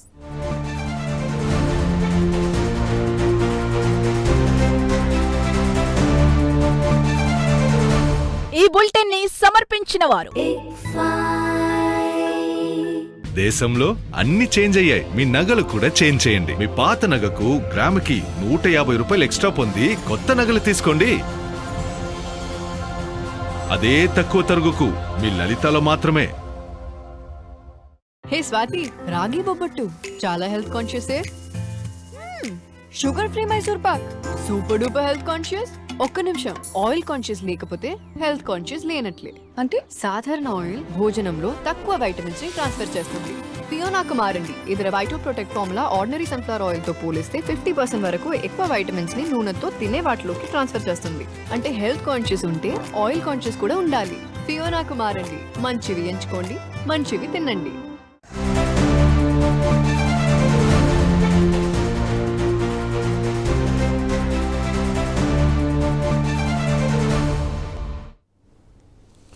ఎస్, మన జన్వాడ శఖం పట్టా భూముల గురించి గత కొన్ని రోజులుగా ఏ అయితే తీవ్ర ఆరోపణలు చేస్తున్నారో ఎవరికి వాళ్ళు వచ్చి ఏదో మాట్లాడేస్తున్నారు, ఏదో మాట్లాడాలి కదా అని తప్పించి దాంట్లో అసలు ఎంతవరకు నిజం ఉంది, ఎంతవరకు వాస్తవం ఉంది అనేది కూడా తెలుసుకోకుండా ఇప్పుడు ప్రతిదీ కూడా మీకు సాక్ష్యాధారత సహా ప్రతిదీ మీకు అక్కడ మేము డిస్ప్లే చేస్తున్నాం.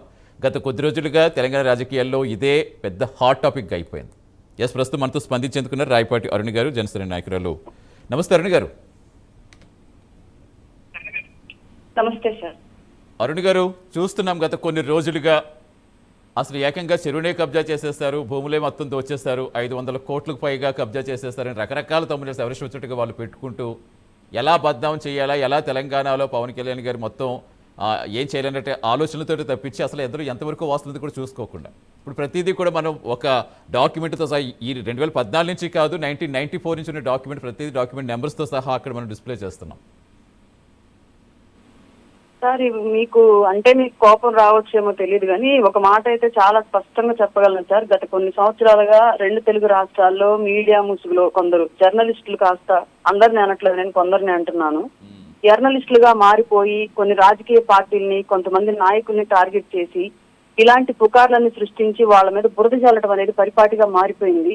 వాళ్ళ ఆదాయ మార్గం మాత్రం చూసుకుంటున్నారు తప్ప తమ వార్తలో ఎంతవరకు నిజం ఉంది, ప్రజలు ఎంతవరకు నమ్మించగలం లాంటి కామన్ సెన్స్ ను కూడా కొంతమంది జర్నలిస్టులు ఫాలో అవ్వట్లేదు అనడానికి ఈ తొలి వెలుగు రఘు అనేటువంటి వ్యక్తి చేసినటువంటి వీడియో కానివ్వండి, లేదంటే తెలంగాణ వ్యాప్తంగా కొందరు జర్నలిస్టుల పేరుతోటి ప్రెస్ మీట్లు పెట్టి పవన్ కళ్యాణ్ గారి పట్ల అనుచితంగా మాట్లాడినటువంటి వ్యాఖ్యలు కానివ్వండి, ఇవన్నీ తార్కానివ్వండి.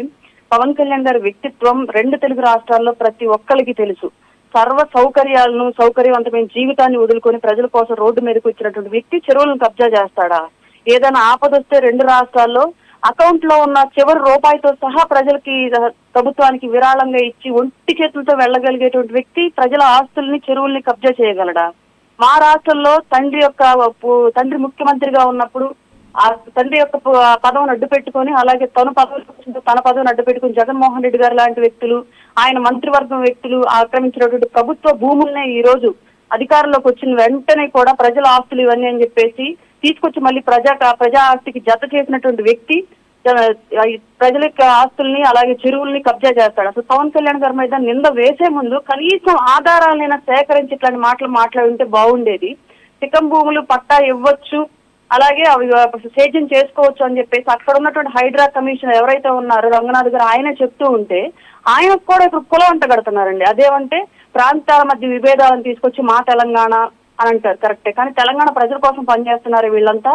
తెలంగాణ విడిపోయేటప్పుడు నీళ్లు, నిధులు, నియామకాలు అనేటువంటి ఏ నినాదంతో అయితే ఆ రోజు తెలంగాణ కావాలి అని చెప్పేసి తెలంగాణ ప్రజలకు, ఉమ్మడి ఆంధ్రప్రదేశ్ లో ఉండే తెలంగాణ ప్రాంత ప్రజలకు అన్యాయం జరుగుతోంది అని చెప్పేసి ఏ నినాదాన్ని అయితే బయటకు తీసుకొచ్చి తెలంగాణ రాష్ట్రాన్ని విడగొట్టారో ఈ రోజు కూడా అవే సమస్యలు ఉన్నాయి. కానీ ఈ 10 ఏళ్లలో 12 ఏళ్లలో మాత్రం నాయకులుగా అయిన వాళ్ళు మాత్రం ఆస్తులు తీవ్రంగా పెంచుకున్నారు కానివ్వండి. తెలంగాణ వాదం కోసం ప్రాణాలు వదిలినటువంటి యువత, వాళ్ళ కుటుంబాలు, వాళ్ళ భవిష్యత్తు ఇప్పటివరకు బాగుపడిందే లేదు. అలాగే తెలంగాణ యువత కోసం ఆలోచిస్తున్నప్పుడు నాయకులే లేరు అక్కడ, అందరూ రాజకీయాలు చేయడం తప్ప. తెలంగాణ వాదం అనేది ప్రజల్లో నుంచి పుట్టింది, కానీ తెలంగాణ వచ్చిన తర్వాత లబ్ధి చేకూరుతుంది మాత్రం నాయకులకి. మొన్నటి వరకు బీఆర్ఎస్ చేసినదే ఇప్పుడు కాంగ్రెస్ వచ్చిన తర్వాత కూడా చేస్తుంది. అది క్లియర్ గా ఈ రోజు పవన్ కళ్యాణ్ గారు సభని ఆపారు అంటే సభ కూడా కాదు, అది కేవలం కార్యకర్తలతో ఆత్మీయ సమావేశం. ఆత్మీయ సమావేశాన్ని కూడా జరగనీయకుండా లీగల్ పర్మిషన్స్ ఇవ్వకుండా ఆపారు అంటే తెలంగాణను ఇప్పటి వరకు పాలించినటువంటి అన్ని పార్టీల్లో కూడా ఒక అభద్రతా భావం అయితే ఉంది. పవన్ కళ్యాణ్ గారు వస్తే తెలంగాణ వచ్చిన తర్వాత తెలంగాణ ప్రజలకు ఇప్పటివరకు జరిగినటువంటి ప్రతి అన్యాయాన్ని గొంతెత్తి ప్రశ్నిస్తారని చెప్పేసి, తెలంగాణ ప్రజల్లో జాగృతిని రేకెత్తిస్తారని చెప్పేసి ఖచ్చితంగా భయపడుతున్నారు. కాబట్టి ఈరోజు పవన్ కళ్యాణ్ గారి మీద బురద జల్లేటువంటి ప్రయత్నం చేస్తున్నారు. ఆయన పెట్టుకున్నటువంటి అంతరంగిక సమావేశాన్ని కూడా జరగకుండా అడ్డుకున్నారు. అదే అరుణ్ గారు, ఇప్పుడు రాజకీయాలకు మీ రాష్ట్రంలో చేసుకోండి, ఇక్కడ చేయడం కుదరదు, ఇక్కడ కలిసి సినిమాలు యాక్ట్ చేసుకోండి, నిజంగా మంత్రుల స్థాయి వ్యక్తులు ఇలా మాట్లాడుతున్నారంటే అసలు ఎలా అర్థం చేసుకోవాలి? ఒక రాష్ట్ర ఉప ముఖ్యమంత్రిని, అలాగే తన ఒక పదవిలో ఉండి కూడా ఒక రాష్ట్ర ఉప ముఖ్యమంత్రిని అట్లాగా మాట్లాడారంటే పొన్నం ప్రభాకర్ అనేటువంటి వ్యక్తి, ఇప్పుడు ఆయన మేము కూడా మాట్లాడచ్చు ఈజీగా. మేము కూడా ఆయనలాగా ఇంగిత జ్ఞానం మర్చిపోతే మేము కూడా ఈజీగా మాట్లాడచ్చు. ఒక రాష్ట్ర ఉప ముఖ్యమంత్రిని ఒక తప్పుడు పదంతో సంబోధించాడు అంటే ఆయన యొక్క రాజకీయ చరిత్ర ఏంటో, ఆయన రాజకీయాలు ఎదిగిన విధానం ఏంటో, ఆయన రాష్ట్రాన్ని పరిపాలిస్తున్న విధానం ఏంటో ఇప్పుడు మనం ఆ మాటల ద్వారానే తెలుసుకోవచ్చు ఈజీగా. ఒక బీసీ బిడ్డగా ఉన్నటువంటి వ్యక్తి తెలంగాణలో బీసీలు జరుగుతున్న అన్యాయం గురించి ఎప్పుడు క్వశ్చన్ చేయలేదు. ఈ రకంగా పొన్నం ప్రభాకర్ గారు బయటకు వచ్చి ఆయన ఒక పద్మశాలి వర్గానికి చెందినటువంటి వ్యక్తి అనుకుంటాను, ఆ వర్గానికి చెందినటువంటి మంచి చెడు గురించి ఎప్పుడు మాట్లాడలేదు. కేవలం తెలంగాణ వాదం అడ్డు పెట్టుకొని బయటకు వచ్చారు, మంత్రులు అయ్యారు, నాయకులు అయ్యారు. తెలంగాణ ప్రజలు గొంతు నొక్కుతూ ఒక నార్త్ కొరియాలో కిమ్ ఎలాగైతే బయట వాళ్ళు ఇక్కడికి రావడానికి వీల్లేదు, ఇక్కడ వాళ్ళు బయటకు పోవడానికి వీల్లేదు, సమాచారం ఏది మేము ఇవ్వకుండా బయటకు రావడానికి వీల్లేదు, మా ప్రజలు ఎంత అరుస్తున్నా ఆర్తనాదాలు పెడుతున్నా సరే ఎవరు వింటారు, ఎలాంటి కట్టడైతే కిమ్ చేశాడో ఇవాళ తెలంగాణ ప్రభుత్వం కూడా అలాంటి పరిస్థితిని రాష్ట్రంలో తీసుకురావాలనుకుంటుందేమో. మాకైతే ఈరోజు వేరే నాయకులు ఎవరు మా రాష్ట్రంలోకి రావడానికి వీల్లేదు, ఎవరు మా రాష్ట్రంలో మీటింగ్లు కండక్ట్ చేసుకోవడానికి వీల్లేదు అని చెప్పేసి వీళ్ళు పెడుతున్నటువంటి నియంత్రితుల పోకళ్ళు చూస్తుంటే మాకు ఖచ్చితంగా కిమ్మే గుర్తొస్తున్నాడు అండి. ఈ విషయం ఒకసారి మళ్ళీ రీవెరిఫై చేసుకుంటే రేవంత్ రెడ్డి గారికి ఈసారి కనీసం అవకాశమైన ఉండిద్ది. లేదంటే మా రాష్ట్రంలోకి రావడానికి వీలు లేదు అని చెప్పేసి పవన్ కళ్యాణ్ గారిని గత ప్రభుత్వం ఆంధ్రప్రదేశ్ లో ఉన్నటువంటి ప్రభుత్వం ఎలా ఆపితే ఈ రోజు కనీసం ప్రతిపక్షం కూడా లేక రోడ్డు మీద పడి మాకు కనీసం ప్రతిపక్షం ఇవ్వడం మహాప్రభు అని ఎలా అడుక్కుంటుందో అట్లాంటి పరిస్థితి తెలంగాణలో ఇప్పుడున్నటువంటి పార్టీలకు కూడా పట్టిద్దండి. ఖచ్చితంగా. ఇప్పుడు ఒక్క మాట కూడా, ఇప్పుడు పవన్ కళ్యాణ్ ట్వీట్ కూడా మీరు చూస్తూ ఉంటారు, ఇప్పుడు సభకి అనుమతి ఇవ్వలేదు, కనీసం ప్రెస్ మీట్ పెట్టుకుని దానికైనా అనుమతిస్తారా అని. ఇప్పుడు అందులో చాలా మీనింగ్ వస్తుంది. ముమ్మాటికి అండి, గతంలో వైసీపీ ప్రభుత్వం ఆంధ్రప్రదేశ్ లో ఉన్నప్పుడు, వైసీపీ పార్టీ ఆంధ్రప్రదేశ్ ప్రభుత్వాన్ని రన్ చేస్తున్నప్పుడు ఎలాంటి నియంతృత్వ వ్యవహార శైలిని అయితే రాష్ట్రంలో తీసుకొచ్చిందో అదే తూచా తప్పకుండా ఇవాళ తెలంగాణలో ఉన్నటువంటి పార్టీ అమలు పరుస్తూ ఉంది ఆ గవర్నమెంట్ లో. కాబట్టి ఖచ్చితంగా ఇది ప్రజలు గమనిస్తూ ఉంటారన్న విషయం మాత్రం మర్చిపోవద్దు రేవంత్ రెడ్డి గారు. అలాగే బీఆర్ఎస్ పార్టీ నిన్న మొన్నటి వరకు జర్నలిస్టులు ముసుగులో వచ్చి పెయిడ్ ఆర్టిస్టులు ఎవరైతే పవన్ కళ్యాణ్ గారు మనం మాట్లాడారో వీళ్ళందరికీ చెప్తున్నాం, మీరు మాట్లాడే ప్రతి మాట, మీరు వేసేటువంటి ప్రతి నింద, మీరు చేసేటువంటి ప్రతి పని తెలంగాణ ప్రజలు గుర్తిస్తున్నారు, తెలంగాణ ప్రజలు గమనిస్తున్నారు. పవన్ కళ్యాణ్ గారి వ్యక్తిత్వం ఏంటో తెలంగాణ బిడ్డలకు చాలా బాగా తెలుసు. ఏ విప్లవ వాదంతో అయితే జనసేన పార్టీ పుట్టిందో, ఏ జాతీయతతో అయితే జనసేన పార్టీ పుట్టిందో, ఏ తెలంగాణలో అయితే జనసేన పార్టీ పుట్టిందో ఆ జనసేన పార్టీ ఖచ్చితంగా తెలంగాణ బిడ్డలకు జరిగేటువంటి అన్యాయాన్ని క్వశ్చన్ చేస్తుంది. పవన్ కళ్యాణ్ గారు జాతీయత భావం కలిగినటువంటి వ్యక్తి కాబట్టి కేవలం ఆంధ్రప్రదేశ్ తో ఆగడు, తెలంగాణ బిడ్డలకు ఉన్నటువంటి సమస్యలను కూడా ఆయన పట్టించుకుంటారు. రైట్ అండి, థ్యాంక్ యూ అండి గారు, థ్యాంక్స్ ఫర్ జాయినింగ్ అండి. ఎస్, ప్రస్తుతం మనతో జాయిన్ అవుతున్నారు బేతి మహేందర్ రెడ్డి గారు, కరీంనగర్ జనసేన ఇన్ఛార్జ్. నమస్తే మహేందర్ రెడ్డి గారు. నమస్కారం. ఎస్ మహేందర్ రెడ్డి గారు, అన్ని సవ్యంగా ఉంటే ఈసారికి సభలో ఉండాలి, సభలో మీన్స్ సమావేశంలో ఉండాలి, పవన్ కళ్యాణ్ గారితో ఆత్మీయ సమావేశంలో ఉండాలి. సో అనుమతి ఇవ్వలేదు, కనీసం మాట్లాడేది కానీ అనుమతి ఇస్తారా, నేను ప్రెస్ మీట్ పెట్టుకుందాం అనుకుంటున్నాను పవన్ గారు ట్వీట్ చేస్తారు. ఏంటి ఏం జరుగుతుంది అసలు తెలంగాణలో? వాస్తవంగా ఏంటంటే ఇప్పుడు జరుగుతున్న ఇది సిచ్యువేషన్ తెలంగాణ రాష్ట్రంలో జనసేన పార్టీ మీద ఎవరైతే ఎంతమంది అయితే మాట్లాడుతున్నారో వాస్తవంగా ఇది మాట్లాడడం కరెక్ట్ అని ఎందుకు చెప్పనా, ఇవాళ జనసేన పార్టీ అంటే భయం పడుతుంది పచ్చప్పటికి. ఇవాళ జనసేన పార్టీకి ఆదరణ, ఇవాళ జనసేన పార్టీకి ఇంత పబ్లిసిటీ కూడా వాళ్ళు చేస్తున్నారంటే ఇది ఒక అందుకు మనం మా పార్టీకి చాలా మంచిది అనుకుంటున్నాం మేము. ఎందుకంటే ఇవాళ మీరు గమనించండి, ఇవాళ తెలంగాణ ఉద్యమం చేసిన అని చెప్పేసి తెలంగాణ ఉద్యమం పేరు మీద ఎవరైతే ద్రోహులు ఉన్నారో అంటే అక్రమ భూ కబ్జాలు చేసిన వ్యక్తులు, ఇవాళ అక్రమంగా సంపాదించిన వ్యక్తులు, అక్రమంగా అవినీతి ఆరోపణలు చేసిన వ్యక్తులందరూ కూడా ఇవాళ రోడ్డెక్కి మాట్లాడుతూ ఉన్నారు. అంటే దీని అర్థం ఏంటంటే ఇవాళ జనసేన పార్టీ ఎక్కడ వాళ్ళకు పుట్టగతులు ఉన్నాయని చెప్పేసి ఒక ఆలోచన. మీరు గమనించండి, ఇవాళ పవన్ కళ్యాణ్ భూ కబ్జా అని చెప్పేసి ఒక ఆరోపణ చేస్తా ఉన్నారు. ఈ ఒక విషయంలో కొంచెం మాట్లాడతాండి. ఎందుకంటే ఇక్కడ జరుగుతున్న ఏంటంటే రాజకీయ కక్షతో పవన్ కళ్యాణ్ డ్యామేజ్ చేయడానికి ఈ డాక్యుమెంట్లోనే దాచిపెట్టి మీరు స్కీమ్ చూపెడుతున్న డాక్యుమెంట్లన్నీ దాచిపెట్టి ఇవాళ వాళ్ళంతా ఒక కుట్రపూరితంగా ఇవాళ ఒక చేస్తా ఉన్నారు. నేను ఒకటే అడగదలుచుకున్నా, ఇవాళ తెలంగాణలో ఉన్న చాలా మంది బడా నాయకులకు కానీ అగ్రనేతలకు ఇతర పార్టీల నేతలకు మరి ఆంధ్రప్రదేశ్లో భూములు లేవా? మరి ఆంధ్రప్రదేశ్లో భూ కబ్జాలు చేయలేదా? వీళ్ళు ఆన్సర్ చెప్పాలా వీళ్ళు? అదేవిధంగా ఇవాళ భారతీయ జనతా పార్టీ ఎక్కడ పుట్టిందండి? నార్త్లో పుట్టలేదండి. ఇవాళ కాంగ్రెస్ పార్టీ ఎక్కడ పుట్టిందండి? నార్త్లో పుట్టలేదా? మరి నార్త్లో పుట్టిన పార్టీలు తెలంగాణ ఎంటర్ కావద్దండి. నార్త్ మరి ఎక్కడ పుట్టిందనేది ఇక్కడ పార్టీ కాదు, ప్రజలకు ఏం చేస్తూ ఉన్నది ఇక్కడ ఇంపార్టెంట్. ఇవాళ వాస్తవంగా జనసేన పార్టీ పుట్టింది తెలంగాణలో పుట్టింది. ఇవాళ తెలంగాణ జనసేన పార్టీ ఏంటంటే ఇక్కడ నుంచి ప్రజలకు అనుకూలంగా ఇవాళ పార్టీ ముందుకెళ్తా ఉన్నది కాబట్టి ఇది ఒక భయం అనేది పుట్టుకున్నది కాబట్టి వాళ్ళు వీళ్ళందరూ మాట్లాడుతున్నారు. ఇవాళ పొన్నం ప్రభాకర్ మాట్లాడతారు. పొన్నం ప్రభాకర్ ఇవాళ కర్మల భయపడిపోయి ఉత్సవాల పోటీ చేసిండు.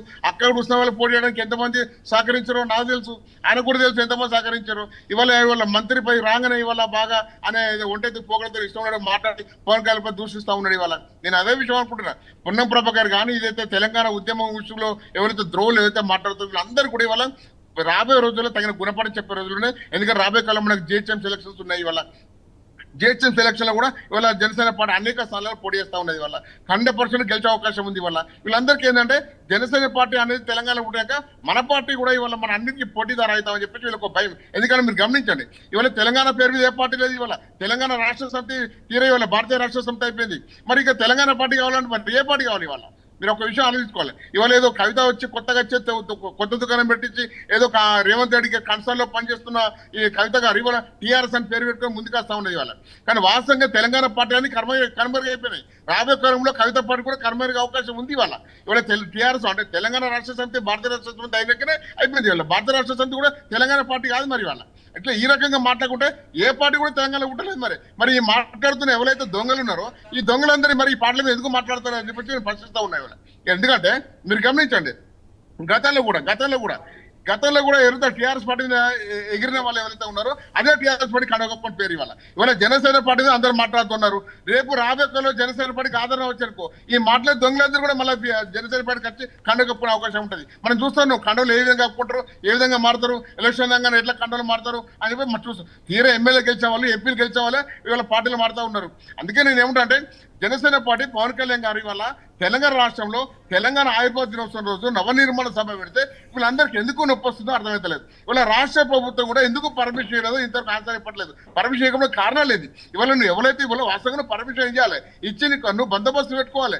నీకు మా మీటింగ్ మేము కాపాడుకుంటాం, మా మీటింగ్ ఎవరు వస్తారో ఎవరు ఎదుర్కోవడానికి మేము సిద్ధంగా ఉన్నాం. కానీ విషయం అయితే తెలంగాణ ఉద్యమం ముసుగులు వచ్చే ద్రోవులందరూ కూడా మా మీటింగ్ అడ్డుకునే ప్రయత్నం చేస్తే పోలీసు ఏం చేస్తుంది? ఇవాళ తెలంగాణ పోలీసు ఎక్కడ ఉన్నది? ఇవాళ తెలంగాణ పోలీసు ఎంత నిర్లక్ష్యంగా వివరిస్తుందంటే ఇవాళ ఒక ప్రభుత్వ కన్సల్ పనిచేస్తా ఉన్నది. ఇవాళ ఆ ప్రభుత్వ కన్సల్ పనిచేసి ఇవాళ ప్రభుత్వ ఆదేశాలతో ఇవాళ పర్మిషన్ ఇవాళ అన్ని పర్మిషన్ ఇవ్వకుండా కాదు, మేమందరం కూడా హైదరాబాద్ చేరుకుంటా ఉన్నాయి. ఇవాళ అందరూ హైదరాబాద్ చేరుకుంటాం, అందరూ కూడా సభా ప్రాంగణానికి వెళ్తాము. ఇవాళ ప్రెస్ మీట్ కూడా పెడతా ఉన్నారు.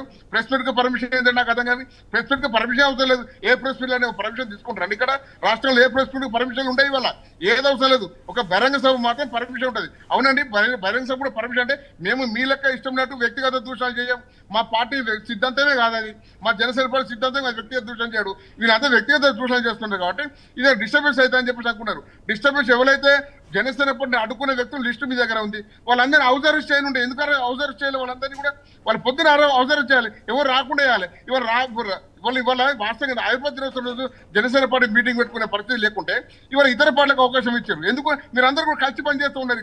ఇక్కడ కలిసి పనిచేసి కలిసి అన్ని కూడా పొత్తులు చేసుకొని ఇవాళ మీ అందరూ కూడా వాటాలు తీసుకుంటా ఉన్నారు. ఇవాళ గతంలో టీఆర్ఎస్ పార్టీ కూడా మన ఆంధ్ర పార్టీకి సంబంధించిన కాంట్రాక్ట్లకి ఏ విధంగా ఇక్కడ కాంట్రాక్ట్లు ఇచ్చారు, వేల కోట్ల రూపాయలు కాంట్రాక్ట్లు ఇచ్చారు. మరి నిజంగానే తెలంగాణ ముసుగులో మాట్లాడుతూ ఉన్నారు కదా.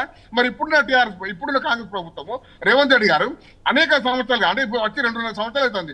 2 సంవత్సరాలకు ఆంధ్ర కంట్రోల్కు పర్మిషన్ లేదా, ఆంధ్ర కంట్రోల్కి పనిచేస్తలేరా తెలంగాణ ఇవాళ చేస్తున్నారు కదా. మరి వీటికి లేని విషయం ఇవాళ ఈ ఎక్కువ సభకి ఎందుకు వచ్చిందో అర్థం కావట్లేదు.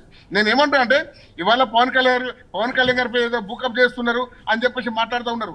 వాస్తవంగా బహిరంగ చర్చకు రమ్మని చెప్పండి. ఏదో ముందర ఏదో పెట్టుకొని మాట్లాడు కదా, బహిరంగ చర్చకు రమ్మని చెప్పండి. అదే అసెంబ్లీ కేంద్రంగా మాట్లాడదామా, లేకపోతే చార్మినార్ కేంద్రంగా, భాగ్యలక్ష్మి టెంపుల్ కేంద్రంగా మాట్లాడదామా, ఎక్కడ మాట్లాడితే అక్కడ సిద్ధంగా ఉన్నాం జనసేన పార్టీ. మహేంద్ర గారు ప్రస్తుతం మా ఇటు రాజు జాయిన్ అవుతున్నారు. రాజు మిమ్మల్ని కొన్ని ప్రశ్నలు అడుగుతారు. రాజు, ఎస్, ఇప్పుడు మనం భూముల గురించి మాట్లాడుకుంటున్నాం. అసలు అలా కాదంటే 2014 నుంచి ఇప్పుడు 12 సంవత్సరాలు పూర్తయింది. మహేందర్ రెడ్డి గారు 12 సంవత్సరాలు పూర్తయితే అక్కడ వ్యవసాయం తప్పించి ఏమైనా చేస్తారా? ఒకటండి, వాస్తవంగా మీరు 1994 నుంచి డాక్యుమెంట్ అన్ని కూడా ప్రత్యక్షంగా చూపిస్తున్నాం. అసలు ఆధారాలు లేని ఆరోపణలు. అదే అండి, నేను ఒక్క విషయం చెప్తాను, మీరు గమనించండి.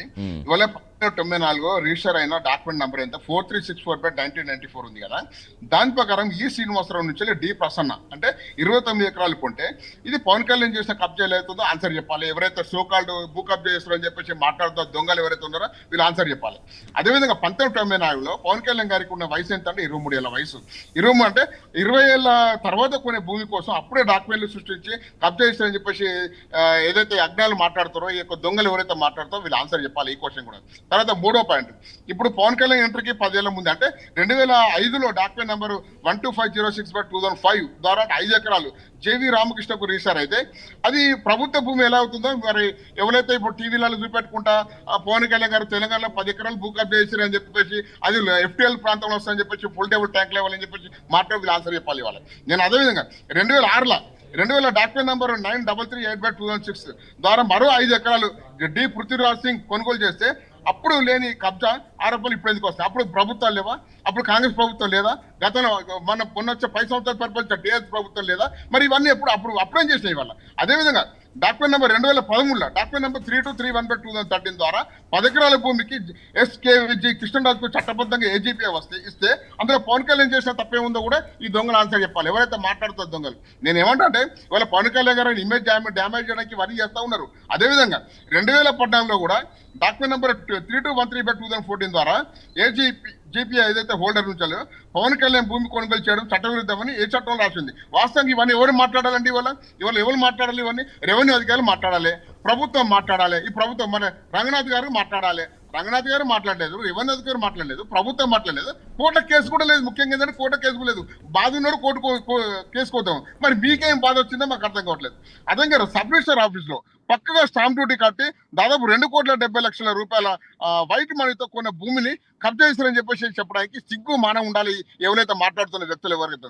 అదేవిధంగా 29 ఎకరాల్లో పవన్ కళ్యాణ్ గారికి ఉన్న 10 ఎకరాలు పోతే మిగతా 19 ఎకరాలు అంటే 2018లో డాక్యుమెంట్ నెంబర్ 12662/2018 ద్వారా ఏదైతే వేరే వాళ్ళకు రిజిస్టర్ అయితే అంటే దాని ప్రకారం కూడా వీళ్ళకి ఆ మిగతా భూమి ఎందుకు కనబడలేదు ఆన్సర్ చెప్పాలి వాళ్ళకి. అంటే ఏ రకంగా అయితే వాళ్ళు తెలంగాణలో జనసేన పార్టీ బలపడుతుందని చెప్పేసి తెలంగాణలో జనసేన పార్టీ బలపడితే మా పుట్టగదులు ఎక్కడ పోతాయని చెప్పేసి వీళ్ళందరూ కూడా తప్పుడు ఆరోపణలు చేస్తూ ఉన్నారు. అదేవిధంగా 29 ఎకరాల్లో పవన్ కొన్న 10 ఎకరాలు పోగా మిగతా 10 ఎకరాలు ఏదైతే 2018లో ఇది ఆల్రెడీ రిజిస్టర్ అయింది కదా, అది కనబడాలి. వాళ్ళు చెప్పట్లేదు. 1988 నుంచి కూడా నేటి వరకు ఎక్కడ కూడా బ్రేక్ లేకుండా 36 ఏళ్ల పాటు క్రయ విక్రయాలు జరిగిన లింక్ డాక్యుమెంట్లు ఏవైతే ఉన్నాయో ఈసీలో స్పష్టంగా కనిపిస్తున్నాయి. మరి ఈసీలో స్పష్టంగా కనబడుతున్న 30 సంవత్సరాల పాటు కనబడుతున్న ఈ భూమి ఇవాళ కబ్జెట్లేదో ఆన్సర్ చెప్పాలి. మరి నిజంగానే ప్రభుత్వం మీ చేతిలో ఉంది కదా, రేవంత్ రెడ్డి గారి చేతిలో ఉంది కదా. పొన్నం ప్రభాకర్ ఆన్సర్ చెప్పు. పొన్నం ఆన్సర్ చెప్పు. మీ ప్రభుత్వం ఏముంది ఇవాళ? మరి 36 ఎకరాలు 30 సంవత్సరాల పాటు లేని కబ్జా ఇవ్వలేట్లేదు ఆన్సర్ చెప్పి ఇవాళ. నీవు ఏదో నీ తొత్తులో మీడియా ఏదైతే ఉందో, నీ యూట్యూబ్ ఛానల్ ఏవైతే ఉందో వాళ్ళందరికీ డబ్బులు ఇచ్చి మాట్లాడిపిస్తున్నావు. పొన్నం మా ఆన్సర్ చెప్పి ఇవాళ. నేను ఏమంటా అంటే నువ్వు అడ్వకేట్ అంటే నువ్వు ప్రాక్టీస్ లేని అడ్వకేట్, నువ్వు ఆన్సర్ చెప్పాలి ఈ విషయంలో ఇవాళ. నేనేమంటా అంటే ప్రభుత్వం మీ చేతిలో ఉంది. నిజంగానే అది అన్యాయంగా ప్రభుత్వం కబ్జా చేసి ఉంటే కేసు పెట్టండి. మీకు దమ్ముంటే కోర్టులో కేసు వేయండి. మీకు దమ్ముంటే ప్రభుత్వ భూమి మీకు ఆ FTL ప్రాంతాల్లో ఉంటే మీరు ఆధీనం తీసుకోండి. మరి మీకు ఆ దమ్ము లేదా? యూట్యూబ్ ఛానల్తో మాట్లాడిపించి పవన్ కళ్యాణ్ గారి ఇమేజ్ దెబ్బ చేయడానికి అనేక రకాలుగా మాట్లాడుతున్నారు. రాబోయే కాలం మీ అందరు కూడా చాలా ప్రజలు బుద్ధి చెప్పే రోజులు వస్తాయి. ఎందుకంటే ఇవాళ పొన్నం ప్రభాకర్ ఒక్కసారి గెలిచిండు, నెక్స్ట్ టైం గెలమని చెప్పండి ఇవాళ. అదే రేవంత్ రెడ్డి గారు ఇవాళ ఒక్కసారి ముఖ్యమంత్రి కాగానే ఇవాళ ఏదో లాగులో తొండలు తిరగకూడదా, లేకపోతే పేగులు తీసి మెడలేసుకుంటా అని ఏం ఇవాళ ముఖ్యమంత్రి హోదాలో మాటలు భూములు ఈ మాటలు అండి. ఏం బూతులు మాట్లాడుతూ ఉన్నారు ఇవాళ తెలంగాణ రాష్ట్రంలో ఇవాళ యువత అందరూ కూడా జనసేన పార్టీ పవన్ కళ్యాణ్ చూస్తున్నారు, మహిళలందరూ కూడా ఇవాళ పవన్ కళ్యాణ్ వైపు చూస్తూ ఉన్నారు. వీళ్ళందరూ కూడా వీళ్ళ జనసేన పార్టీ అధికారం రావాలని చెప్పేసి చాలా మంది కోరుకుంటా ఉన్నారు. అట్లాంటి తరుణంలో వీళ్ళందరూ కూడా ఏదో ఆరోపణలు చేయాలనుకుంటారు, కానీ మీరు ఏ ఆరోపణ చేస్తే ప్రజలు వినే పరిస్థితి లేదు. ఎందుకంటే ఇవాళ ప్రజలందరూ కూడా జనసేన పార్టీ వెంబడి ఉన్నారు. ఇవాళ ఈ సభ క్యాన్సిల్ చేస్తే కూడా చాలా మంది అరే వాళ్ళ సభ కూడా ఎందుకు క్యాన్సిల్ చేసే అని చెప్పేసి కూడా ఇవాళ మాట్లాడుతూ ఉన్నారు. అందుకని ఏమిటంటే ఇవాళ ఈ సభ జరగకుండా కూడా మేమైతే జనసేన పార్టీకి అండగా ఉండి రాష్ట్రంలో జనసేన పార్టీ సత్తా ఎంతో చూపడానికి మేము ఎంతో సిద్ధంగా ఉన్నాం. నమస్తే రామ్ గారు. రాంబట్ రెడ్డి గారు నమస్తే అండి.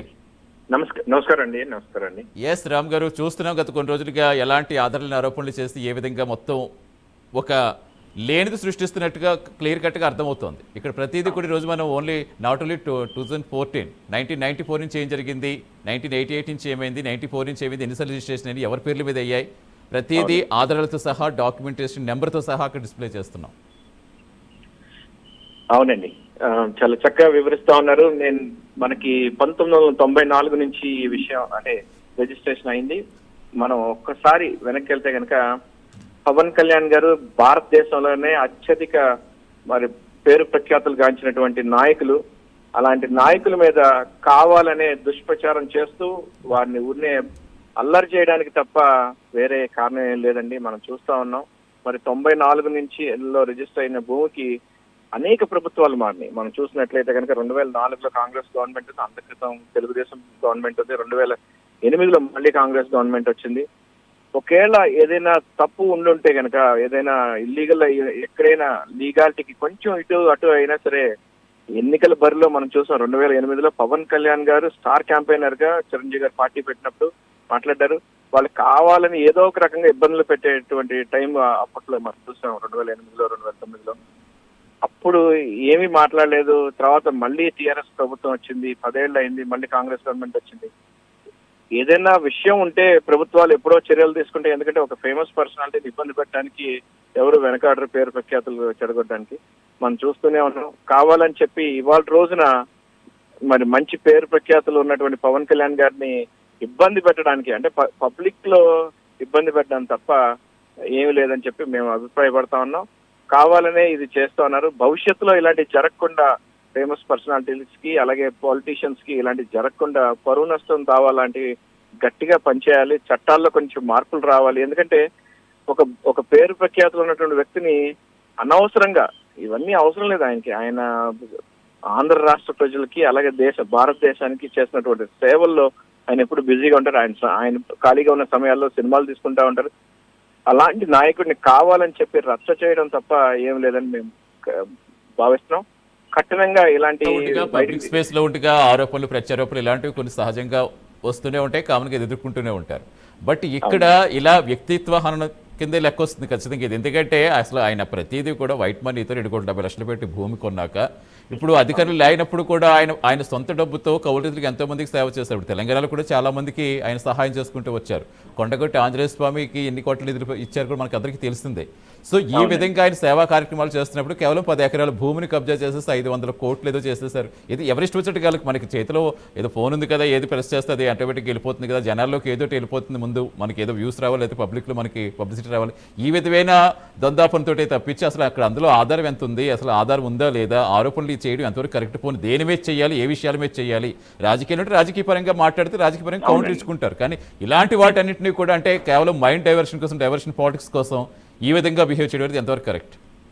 గుడ్డ కాల్చి మొహాన్ని వేసేటువంటి యాటిట్యూడ్ తో వెళ్తూ ఉన్నారు కొంతమంది ఆరోపణలు చేసేవాళ్ళు. వాళ్ళకి ఏమి నష్టం లేదు. ఊరికనే ఒక ఫేమస్ పర్సనాలిటీని లేకపోతే ఒక మంచి వ్యక్తిని, ఎన్నో సేవలు అందించినటువంటి ఒక మహానాయకుడిని వీళ్ళు ఏది పడితే అది మాట్లాడుతూ ఉన్నారు. వాళ్ళకి అర్థం కావట్లేదు. ఇలాంటి వ్యక్తి మన ఆంధ్ర రాష్ట్రానికి కానీ లేకపోతే తెలుగు రాష్ట్రాలకు కానీ భారతదేశంలో అందరూ గౌరవించుకునేటువంటి గర్వపడేటువంటి వ్యక్తిత్వం ఉన్నటువంటి ఆయన రాజకీయాల్లోకి రాకృతం కూడా అనేక సేవలు అందించారు.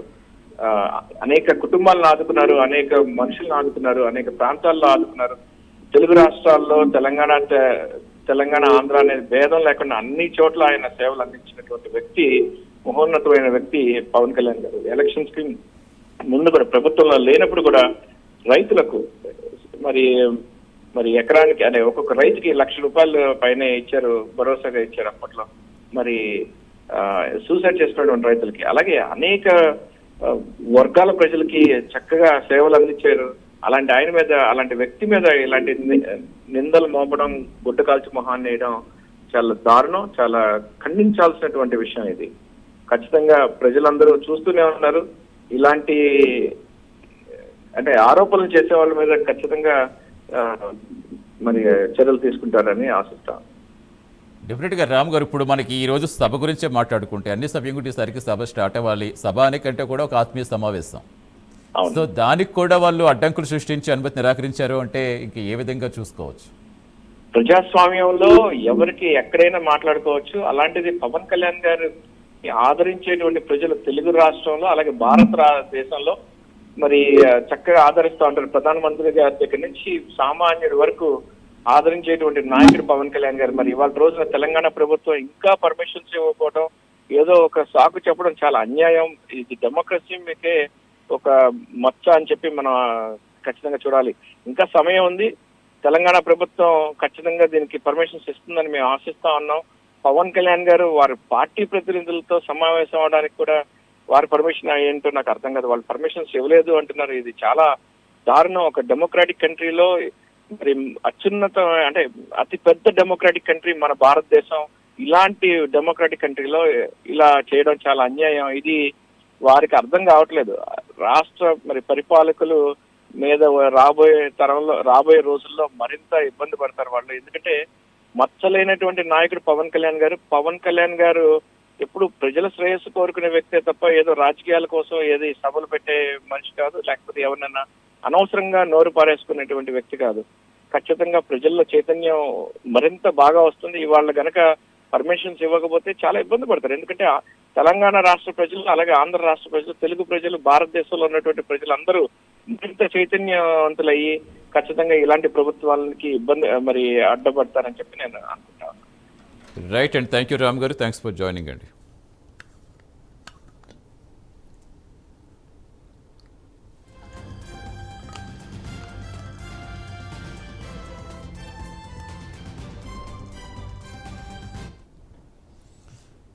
ఎస్, జన్వాడ సిక్కం పట్టా భూములు గత కొద్ది రోజులుగా చూస్తున్నాం. తెలంగాణ రాజకీయాల్లో ఇదే పెద్ద సమస్య అన్నట్టుగా దీని చుట్టూ ఎంత రాజకీయం వెళ్ళేస్తారు. జనసేన అధినేత AP deputy CM Pawan Kalyan జన్వాడలో చెరువునిదో కబ్జా చేసేశారని, ప్రభుత్వ భూములన్నీ ఆక్రమించేస్తున్నారని కొందరు పనిగట్టుకుని ఆరోపణలు చేయటం కంటిన్యూగా చూస్తూనే ఉన్నాం. ఇప్పటికీ కొంతమంది ఇంకా మరి ఇంత ఆధారాలు చూపిస్తున్నా కొంతమంది మేధావులు ఇంకా ఏదో ప్రశ్నిస్తూనే ఉన్నారు. దేనికి మరి ఇంకా ఆరోపణలు ఇంకెన్ని రోజులు చేస్తారో ఎవరికి అర్థం కాని విషయం. అసలు ఈ ఆరోపణల్లో నిజమెంత? నిజంగానే పవన్ కళ్యాణ్ కబ్జా చేస్తారా, లేక ఇది రాజకీయ బుర్జలే కార్యక్రమం? కాబట్టి ఇప్పటివరకు కూడా మేము తెలంగాణ రిజిస్ట్రేషన్ శాఖ నుంచి అధికారిక ఈసీ సర్టిఫికెట్స్ ఏవైతే ఉన్నాయో ఈ ఆరోపణలకి, ఈ కుట్రలకు పటాపంచలు చేసే విధంగా ఇప్పటివరకు మా ఎడిటర్ రాజు కూడా ప్రతిదీ చాలా కులంకుషంగా వివరించడం కూడా మనం చూస్తాం. అంటే పవన్ కళ్యాణ్ భూమికి సంబంధించిన 2014లో కొన్నారు. ఈ 12 ఏళ్ళకి సంబంధించి కాదు, 36 ఏళ్ల చట్టబద్ధ చరిత్ర ఈ డాక్యుమెంట్స్ తేటతెల్లం చేస్తాయి కూడా. ఇప్పుడు డాక్యుమెంట్లు దాచి ఏదో కొన్నింటిని మాత్రమే హైలైట్ చేస్తూ పవన్ కళ్యాణ్పై జరుగుతున్న కుట్రను మొత్తం సాక్ష్యాధారాలతో సహా మీకు స్క్రీన్ పై మేము ప్రజెంట్ చేస్తున్నాం. ముందుగా ఈ కబ్జా ఆరోపణలు చేస్తున్న వారికి ఒక్కొక్క ప్రశ్న సంధించే విధంగా ప్రతిదీ మీకు ఇక్కడ హైలైట్ అవుతూ వస్తుంది. పవన్ కళ్యాణ్ గారు భూమిని కొన్నది 2014లో. కానీ ఈ భూమికి సంబంధించి మొదటి రిజిస్ట్రేషన్ డాక్యుమెంట్ నెంబర్ ఎప్పుడో తెలుసా? 4364/1994. అంటే 1988లో అగ్రిమెంట్ జరిగి 1994లో రిజిస్టర్ అయ్యింది. ఇక కొందరు మేధావులు పవన్ కళ్యాణ్ చాలా ప్లాన్డ్గా ఈ కబ్జా చేస్తారని వాదిస్తున్నారు. మరి ఇది ఎంత వాళ్ళకి అసలు ఎలా వచ్చిందనేది కూడా అర్థం కాదు. ఇక 1994లో అప్పుడు వయసు ఆయన 23 ఏళ్ళే. అప్పటికి ఆయన ఇంకా సినిమాల్లో కూడా ఎంట్రీ కాలేదు. మార్షల్ ఆర్ట్స్ నేర్చుకుంటూ ఉన్నారు. తన కెరీర్ కోసం ప్రయత్నిస్తూ ఒక యువకుడు 20 ఏళ్ల తర్వాత తను ఏదో అయిపోతాను, అప్పుడు నేను ఇంత భూమి కొంటాను, ఈ భూమి కొనడానికి ఇప్పటి నుంచే మనం ఏదో మొత్తం తారుమారు చేసి కబ్జా ప్లాన్ గీసేద్దాం అన్నంత విధంగా క్రియేట్ చేస్తారు. నిజంగా ఇంతకంటే హాస్యాస్పదమైన ఆరోపణ ఇంకోటి ఉండదేమో. ప్రస్తుతం మనతో జాయిన్ అవుతున్నారు బండారు రామ్మోహన్ రావు గారు, సీనియర్ రాజకీయ విశ్లేషకులు. నమస్తే రామ్మోహన్ రావు గారు. సతీష్ గారు నమస్తే. ఎస్ రామ్మోహన్ రావు గారు, సో ముందుగా తెలంగాణ ఆవిర్భావ దినోత్సవ శుభాకాంక్షలు అండి. ఎందుకంటే నిన్న కూడా డిబేట్లో కలిసినప్పుడు ముందుగా చెప్పారు, ఇప్పుడు ఈ రోజు వెళ్ళి వచ్చారు కాబట్టి చెప్తున్నాను. ఎస్, మనం చూస్తున్నాం పవన్ కళ్యాణ్ గారు భూముల గురించి నిన్న కూడా మాట్లాడుకున్నాం మనం. సో ఏమనిపిస్తుందండి నిజంగా ఎంత నీచంగా ఆరోపణలు చేయటమా? అసలు ఇప్పుడు రాజకీయంగా ఎదుర్కోవాలి, లేదా పోనీ ఇంకోటి అంటే సరే పబ్లిక్ స్పేస్లో ఉంటే ఇంకేదైనా అంటారు, ఏదైనా కొన్ని జరుగుతూ ఉంటాయి. మరి ఒక వ్యక్తిని ఇంతలాగా ఏదో ఒక దాంట్లో ముడిపెట్టి ఇలాగ ఆరోపణలు చేస్తే ఏదో విధంగా ప్రజలు నెగిటివిటీ స్ప్రెడ్ చేద్దాం అనే సంకల్పమే తప్పించి ఇంకోటి కనిపిస్తోంది అక్కడ. సతీష్ గారు, మీకు ప్యానల్లోని మిత్రులకు అట్లాగే ప్రైమ్ నమస్కారం. అంతే, రాజకీయం అంటే ఇదే కదా. ఇప్పుడు పార్క్ స్థలాల కబ్జా అయి ఎవడో తెలంగాణ దోపిడీ చేసినా అడిగేది లేదు. ఇంతకుముందే నా మిత్రుడు సురేష్ అని చాలా సీనియర్ జర్నలిస్ట్ ఖైరతాబాద్ లో ఒక వెంకటరమణ కాలనీ అనే దగ్గర ఒక 25 ఏళ్ళుగా పోరాటం చేస్తున్నాడు. ఆయన అక్కడ అద్దెకే ఉంటాడు, ఏం చేయడు. కానీ లోకల్ అందరూ కలిసి అక్కడ ఎమ్మెల్యే తెలుసు కదా, ఖైరతాబాద్ ఎమ్మెల్యే ఎవరో అప్పుడు కూడా అక్కడ పార్క్ స్థలం ఇప్పటికీ కూడా హైకోర్టులో కూడా కోర్టు వేయబడ్డది, అది ప్రజలది కాదని చెప్పి. అంటే అంత మేనేజ్ చేశారు రికార్డులు చూసి. అధికారులు ఉంటే ఎట్లా చేస్తారు మీరు అన్నట్టు. ఇక్కడ మాత్రం అధికారులు పవన్ కళ్యాణ్ లేడు కదా. ఇంకా నా ఉదాహరణ ఏం చెప్పానంటే, అందులో 2 చనిపోయారు. ఆ మిత్రులందరూ ఇప్పుడే నాకు ఫోన్ చేసి వాళ్ళు చనిపోయారని చెప్తే నాకు ఆవేదన కలిగి, ఒక పార్క్ స్థలాన్ని కాపాడడంలో ఎక్కడి నుంచో వచ్చి ఒక రెంట్కుంటున్న సురేష్ అని, ఒక వెలుగురు సురేష్ అని ఆయన ప్రయత్నం చేస్తే ఇప్పటిదాకా 20 ఏళ్ళుగా పోరాటం చేస్తున్నాడు. నేను కూడా చాలాసార్లు మధ్య పోయినా కూడా. అందుకని ఇక్కడ ఏముందంటే, ప్రభుత్వ స్థలమా లేకపోతే ప్రైవేట్ స్థలమా తేల్చాల్సింది ఎవరు? ప్రభుత్వం కదా. ఎందుకు ప్రభుత్వం జోక్యం లేదు? నిన్న సతీష్ గారు మనం చాలాసేపు మాట్లాడుతున్నాం. పట్టా భూమి ఏంటి, శిఖం పట్టా అంటే ఏంటి, FTL అంటే ఏంటి, అసలు శిఖం అంటే ఏంటి? శిఖంలో పట్టాలు ఉండవు. శిఖం పట్టా అంటే FTL లెవెల్ అంటే పూర్తి ఫుల్ ట్యాంక్ లెవెల్ అంటే FTL అంటే ఫుల్ ట్యాంక్ లెవెల్ నీళ్ళు వచ్చినప్పుడు పైదాకా వస్తాయి. కనుక మామూలుగా ఒకే ఫసలి పండే చెరువుకి అయితే సగం ఉంటాయి కనుక మిగతా సగం శిఖం ల్యాండ్ పట్టాలని చెప్పి ఇచ్చి వాళ్లకు అది చేశారు. నేను చూసాం కొందరు వీడియోగ్రాఫర్స్ వాళ్ళందరూ వెళ్ళి కొన్ని యూట్యూబ్ ఛానల్ వాళ్ళు పెట్టి నాన్న రఫర్ చేశారు, అక్కడ చూశాను నేను. అందులో పార్క్ సార్ అని పవన్ కళ్యాణ్ గారి ఏజెంట్ వచ్చి, అయ్యా ఇది చెరువే కానీ ఇది పట్టా చెరువు, పట్టాకుంటా అని మాకు. అందుకని పట్టాకుంటానా, లేకపోతే శిఖం పట్టానా, లేకపోతే FTL లెవెల్లో పట్టాలు ఇచ్చారా, లేకపోతే బఫర్ జోన్ లో ఉందా, ఇవన్నీ తేల్చాల్సింది ఎవరు? నాగార్జున గారి ఫామ్ హౌస్ అక్కడ కన్వెన్షన్ సెంటర్ వచ్చినప్పటి నుంచి హైడ్రా అయితే ఉన్నది కదా. మరి ఇంత పెద్ద రభ జరుగుతుంటే నా ప్రశ్న ఏంటంటే సతీష్ గారు, హైడ్రా ఎందుకు జోక్యం చేసుకుంటారు? నిజమే తేల్చాలి కదా. ఇప్పుడు ఇప్పటికీ నీళ్లు ఉన్నాయి, చెరువు స్పష్టంగా కనపడుతుంది అక్కడ. ఆ చెరువులో పట్టా భూమి ఎంత వరకు ఉంది FTL లెవెల్లో, నిజమైన శిఖం ఎంత? శిఖం ఎప్పుడు పట్టా కాదు. శిఖం పట్టా అంటే FTL భూములే, ఫుల్ ట్యాంక్ లెవెల్ మాత్రమే చేస్తారు. కనుక అది మీరు అన్నట్టు 94 నుంచి అంటే 20 ఏళ్ల తర్వాత ఆయన కొన్నారు. 94, 2004, 2014 అంటే 20 ఏళ్ల తర్వాత ఆయన కొన్నారు. దానిలో 4-5 డాక్యుమెంట్లు మారినాయి, 5వ డాక్యుమెంట్ వీరిది. కనుక ఇప్పుడు చేయాల్సిన పని ఏంటంటే, పూర్తిగా ప్రభుత్వం ఏం చేయాలి? ఇప్పుడు అనవసరంగా ఆవేశాలు రెచ్చగొట్టి తెలంగాణ ఆంధ్రాన్ని మూలకం సృష్టించి వాళ్ళు పవన్ కళ్యాణ్ మీద అభాండాలు వేస్తున్న ఉండొచ్చు, లేకపోతే నిజమైన వాళ్ళు అనుకుంటున్నారు. ఈ రెండింటి మధ్య తేల్చాల్సింది ఎవరు? ఈ డాక్యుమెంట్లని నేను పంపారు మన కోఆర్డినేషన్ బాబు, చూశాను నేను కూడా. కానీ ఏమంటానంటే, ఈ డాక్యుమెంట్లు పంపిన దానికి మొత్తం ఆధారాలు చూపించి హైడ్రా చెరువులు కుంటలు రక్షిస్తా ఉంటుంది కదా. నిజంగా చెరువు అయితే తీసుకోమనండి. నాగార్జున గారు తీసుకుంటే ఎవరు దానిలో తీసుకోలేదు. అక్కడ ఏంటంటే వ్యవసాయం చేసుకోవాలి, నిర్మాణాలు తీసేశారు. ఇప్పుడు మనం ఫిజికల్ చూస్తే నిర్మాణాలు అక్కడ ఏం కనపడతలేవు, మనకు కేవలం వ్యవసాయం చేసుకుంటాం అంటున్నారు. కానీ నీళ్లలో నుంచి ఫెన్సింగ్ చేశారని ఆరోపణ పవన్ కళ్యాణ్ చెప్తున్నారు. మీరు అన్నట్టు ఆధారం అయితే, ఎందుకంటే 93లో 94లో ఆయన కుట్రపన్ని పట్టాభూమిగా మార్చారని అబద్ధం ముచ్చట. ఎందుకంటే ఆనాడు కొన్న వాళ్ళు ఎవరు, ఆనాడు అమ్మిన వాళ్ళు ఎవరు, ఇవన్నీ వివరాలతో సహా డాక్యుమెంట్స్ ఉన్నాయి కదా. ఇవాళ మనకు రిజిస్ట్రేషన్ డాక్యుమెంట్స్ వరుసగా లింక్ డాక్యుమెంట్ లేకుండా ఏవైతే చేయలే కదా. వరుసగా ఒక శిఖం భూమిని పవన్ కళ్యాణ్ గారు కొన్నప్పుడు మాత్రమే మార్చింది అనుకోండి, అది తప్పు అవుతుంది. కానీ అంతకుముందు 5 రిజిస్ట్రేషన్లు అయినాయి కదా. 5 రిజిస్ట్రేషన్ అప్పుడు మాత్రం మార్చకుండా అక్కడి నుంచి వచ్చిందానే కొన్నారు కదా, లింక్ డాక్యుమెంట్ పెట్టి.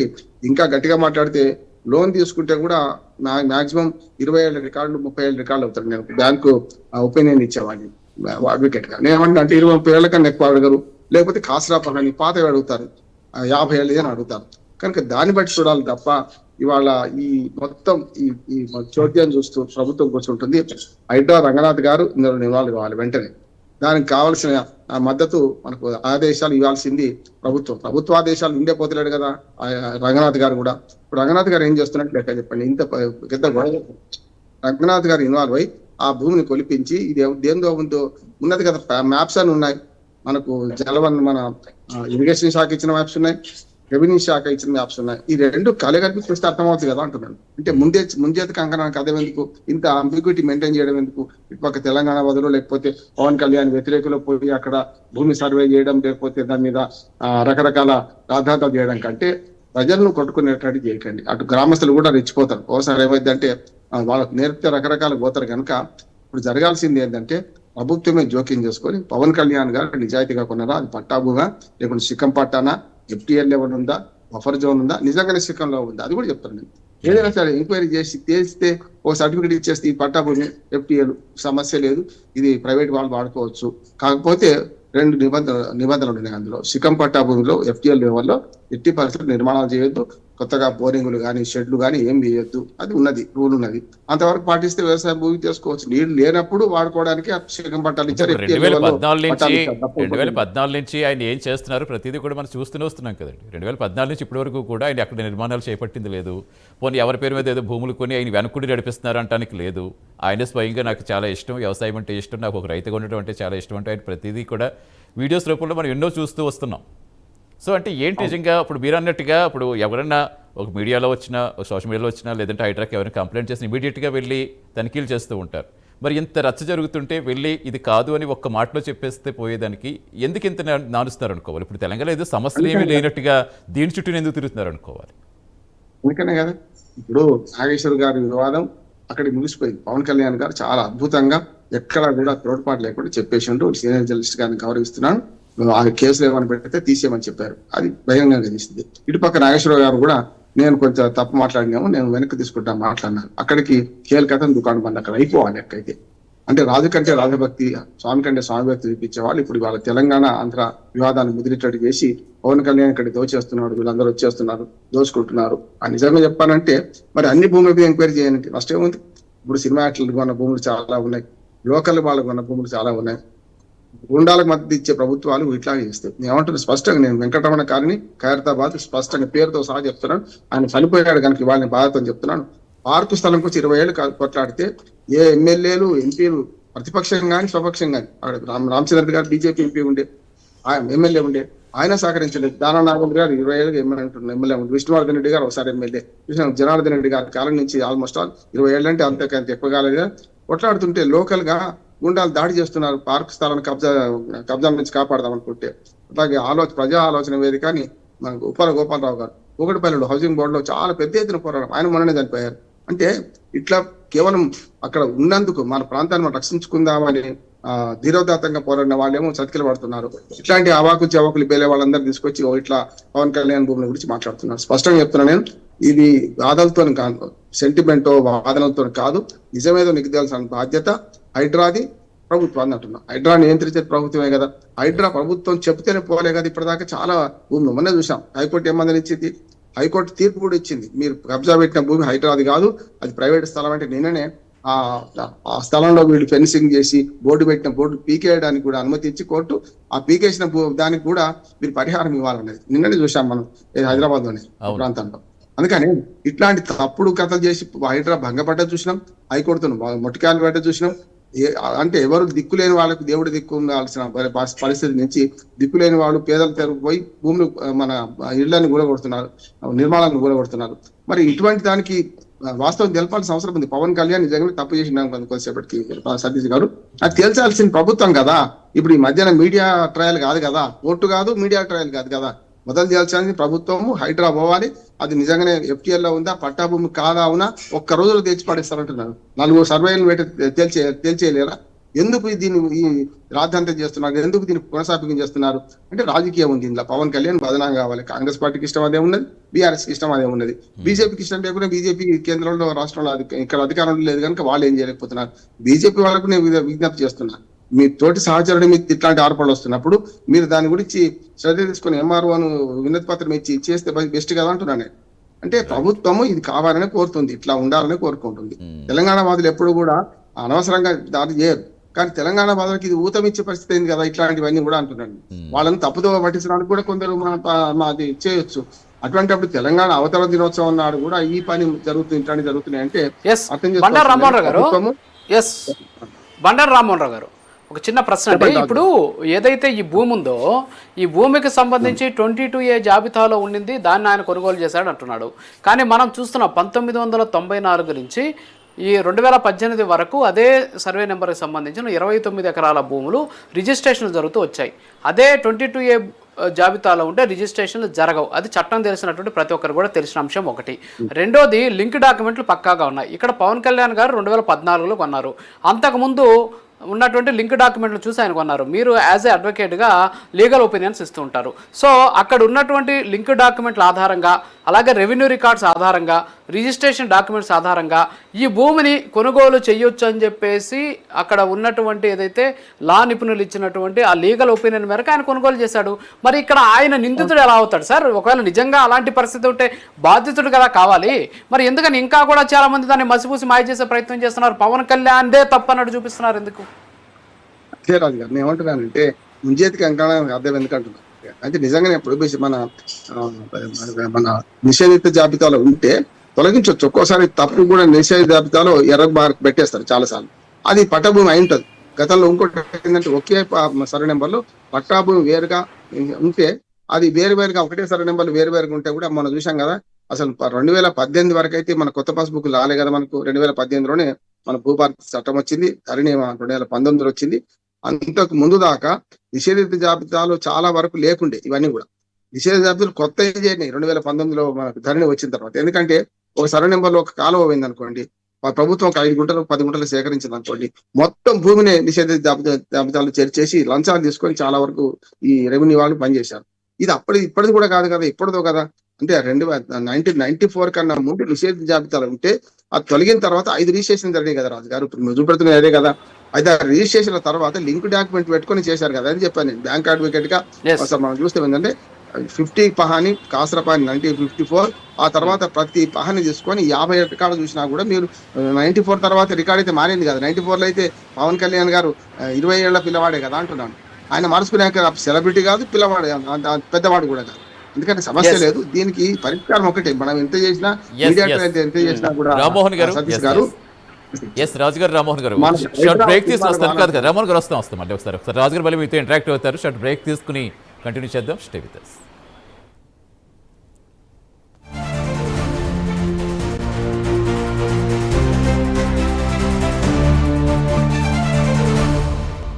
ధైర్యం లభించింది, ప్రోత్సాహం లభించింది, గుర్తింపు లభించింది, గౌరవం లభించింది.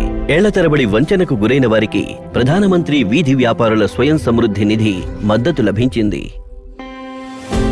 ప్రధానమంత్రి శ్రీ నరేంద్ర మోదీ ఇచ్చిన హామీ ప్రతి వీధి వ్యాపారి వ్యాపారం వృద్ధి చెందడానికి సహాయపడుతోంది. ప్రభుత్వ పథకాల ప్రయోజనం లభిస్తోంది. పీఎం స్వనిధి క్రెడిట్ కార్డుతో నూతన అభివృద్ధి ద్వారాలు తెరుచుకుంటున్నాయి. 6 ఏళ్ల పీఎం స్వనిధి, ఉత్సాహం, గౌరవం, ఆత్మ గౌరవం. దశాబ్దాల పోరాటం, జై తెలంగాణ నినాదం, అసమానతలకు ఎదురు నిలిచిన కాలం, విద్యార్థుల ఆవేశం, ప్రజల ఐక్యం, కేసీఆర్ దీక్షతో మళ్లీ రగిలిన ఉద్యమం, దేశాన్ని కదిలించిన తెలంగాణ ఉద్యమం, పార్లమెంట్ ఆమోదంతో గెలుచుకున్న స్వప్నం. జూన్ 2 తెలంగాణ అవతరణ గర్వకారణం. ధైర్యం లభించింది, ప్రోత్సాహం లభించింది, గుర్తింపు లభించింది, గౌరవం లభించింది. ఏళ్ల తరబడి వంచనకు గురైన వారికి ప్రధానమంత్రి వీధి వ్యాపారుల స్వయం సమృద్ధి నిధి మద్దతు లభించింది. ప్రధానమంత్రి శ్రీ నరేంద్ర మోదీ ఇచ్చిన హామీ ప్రతి వీధి వ్యాపారి వ్యాపారం వృద్ధి చెందడానికి సహాయపడుతోంది. ప్రభుత్వ పథకాల ప్రయోజనం లభిస్తోంది. పీఎం స్వనిధి క్రెడిట్ కార్డుతో నూతన అభివృద్ధి ద్వారాలు తెరుచుకుంటున్నాయి. 6 ఏళ్ల పీఎం స్వనిధి, ఉత్సాహం, గౌరవం, ఆత్మ గౌరవం.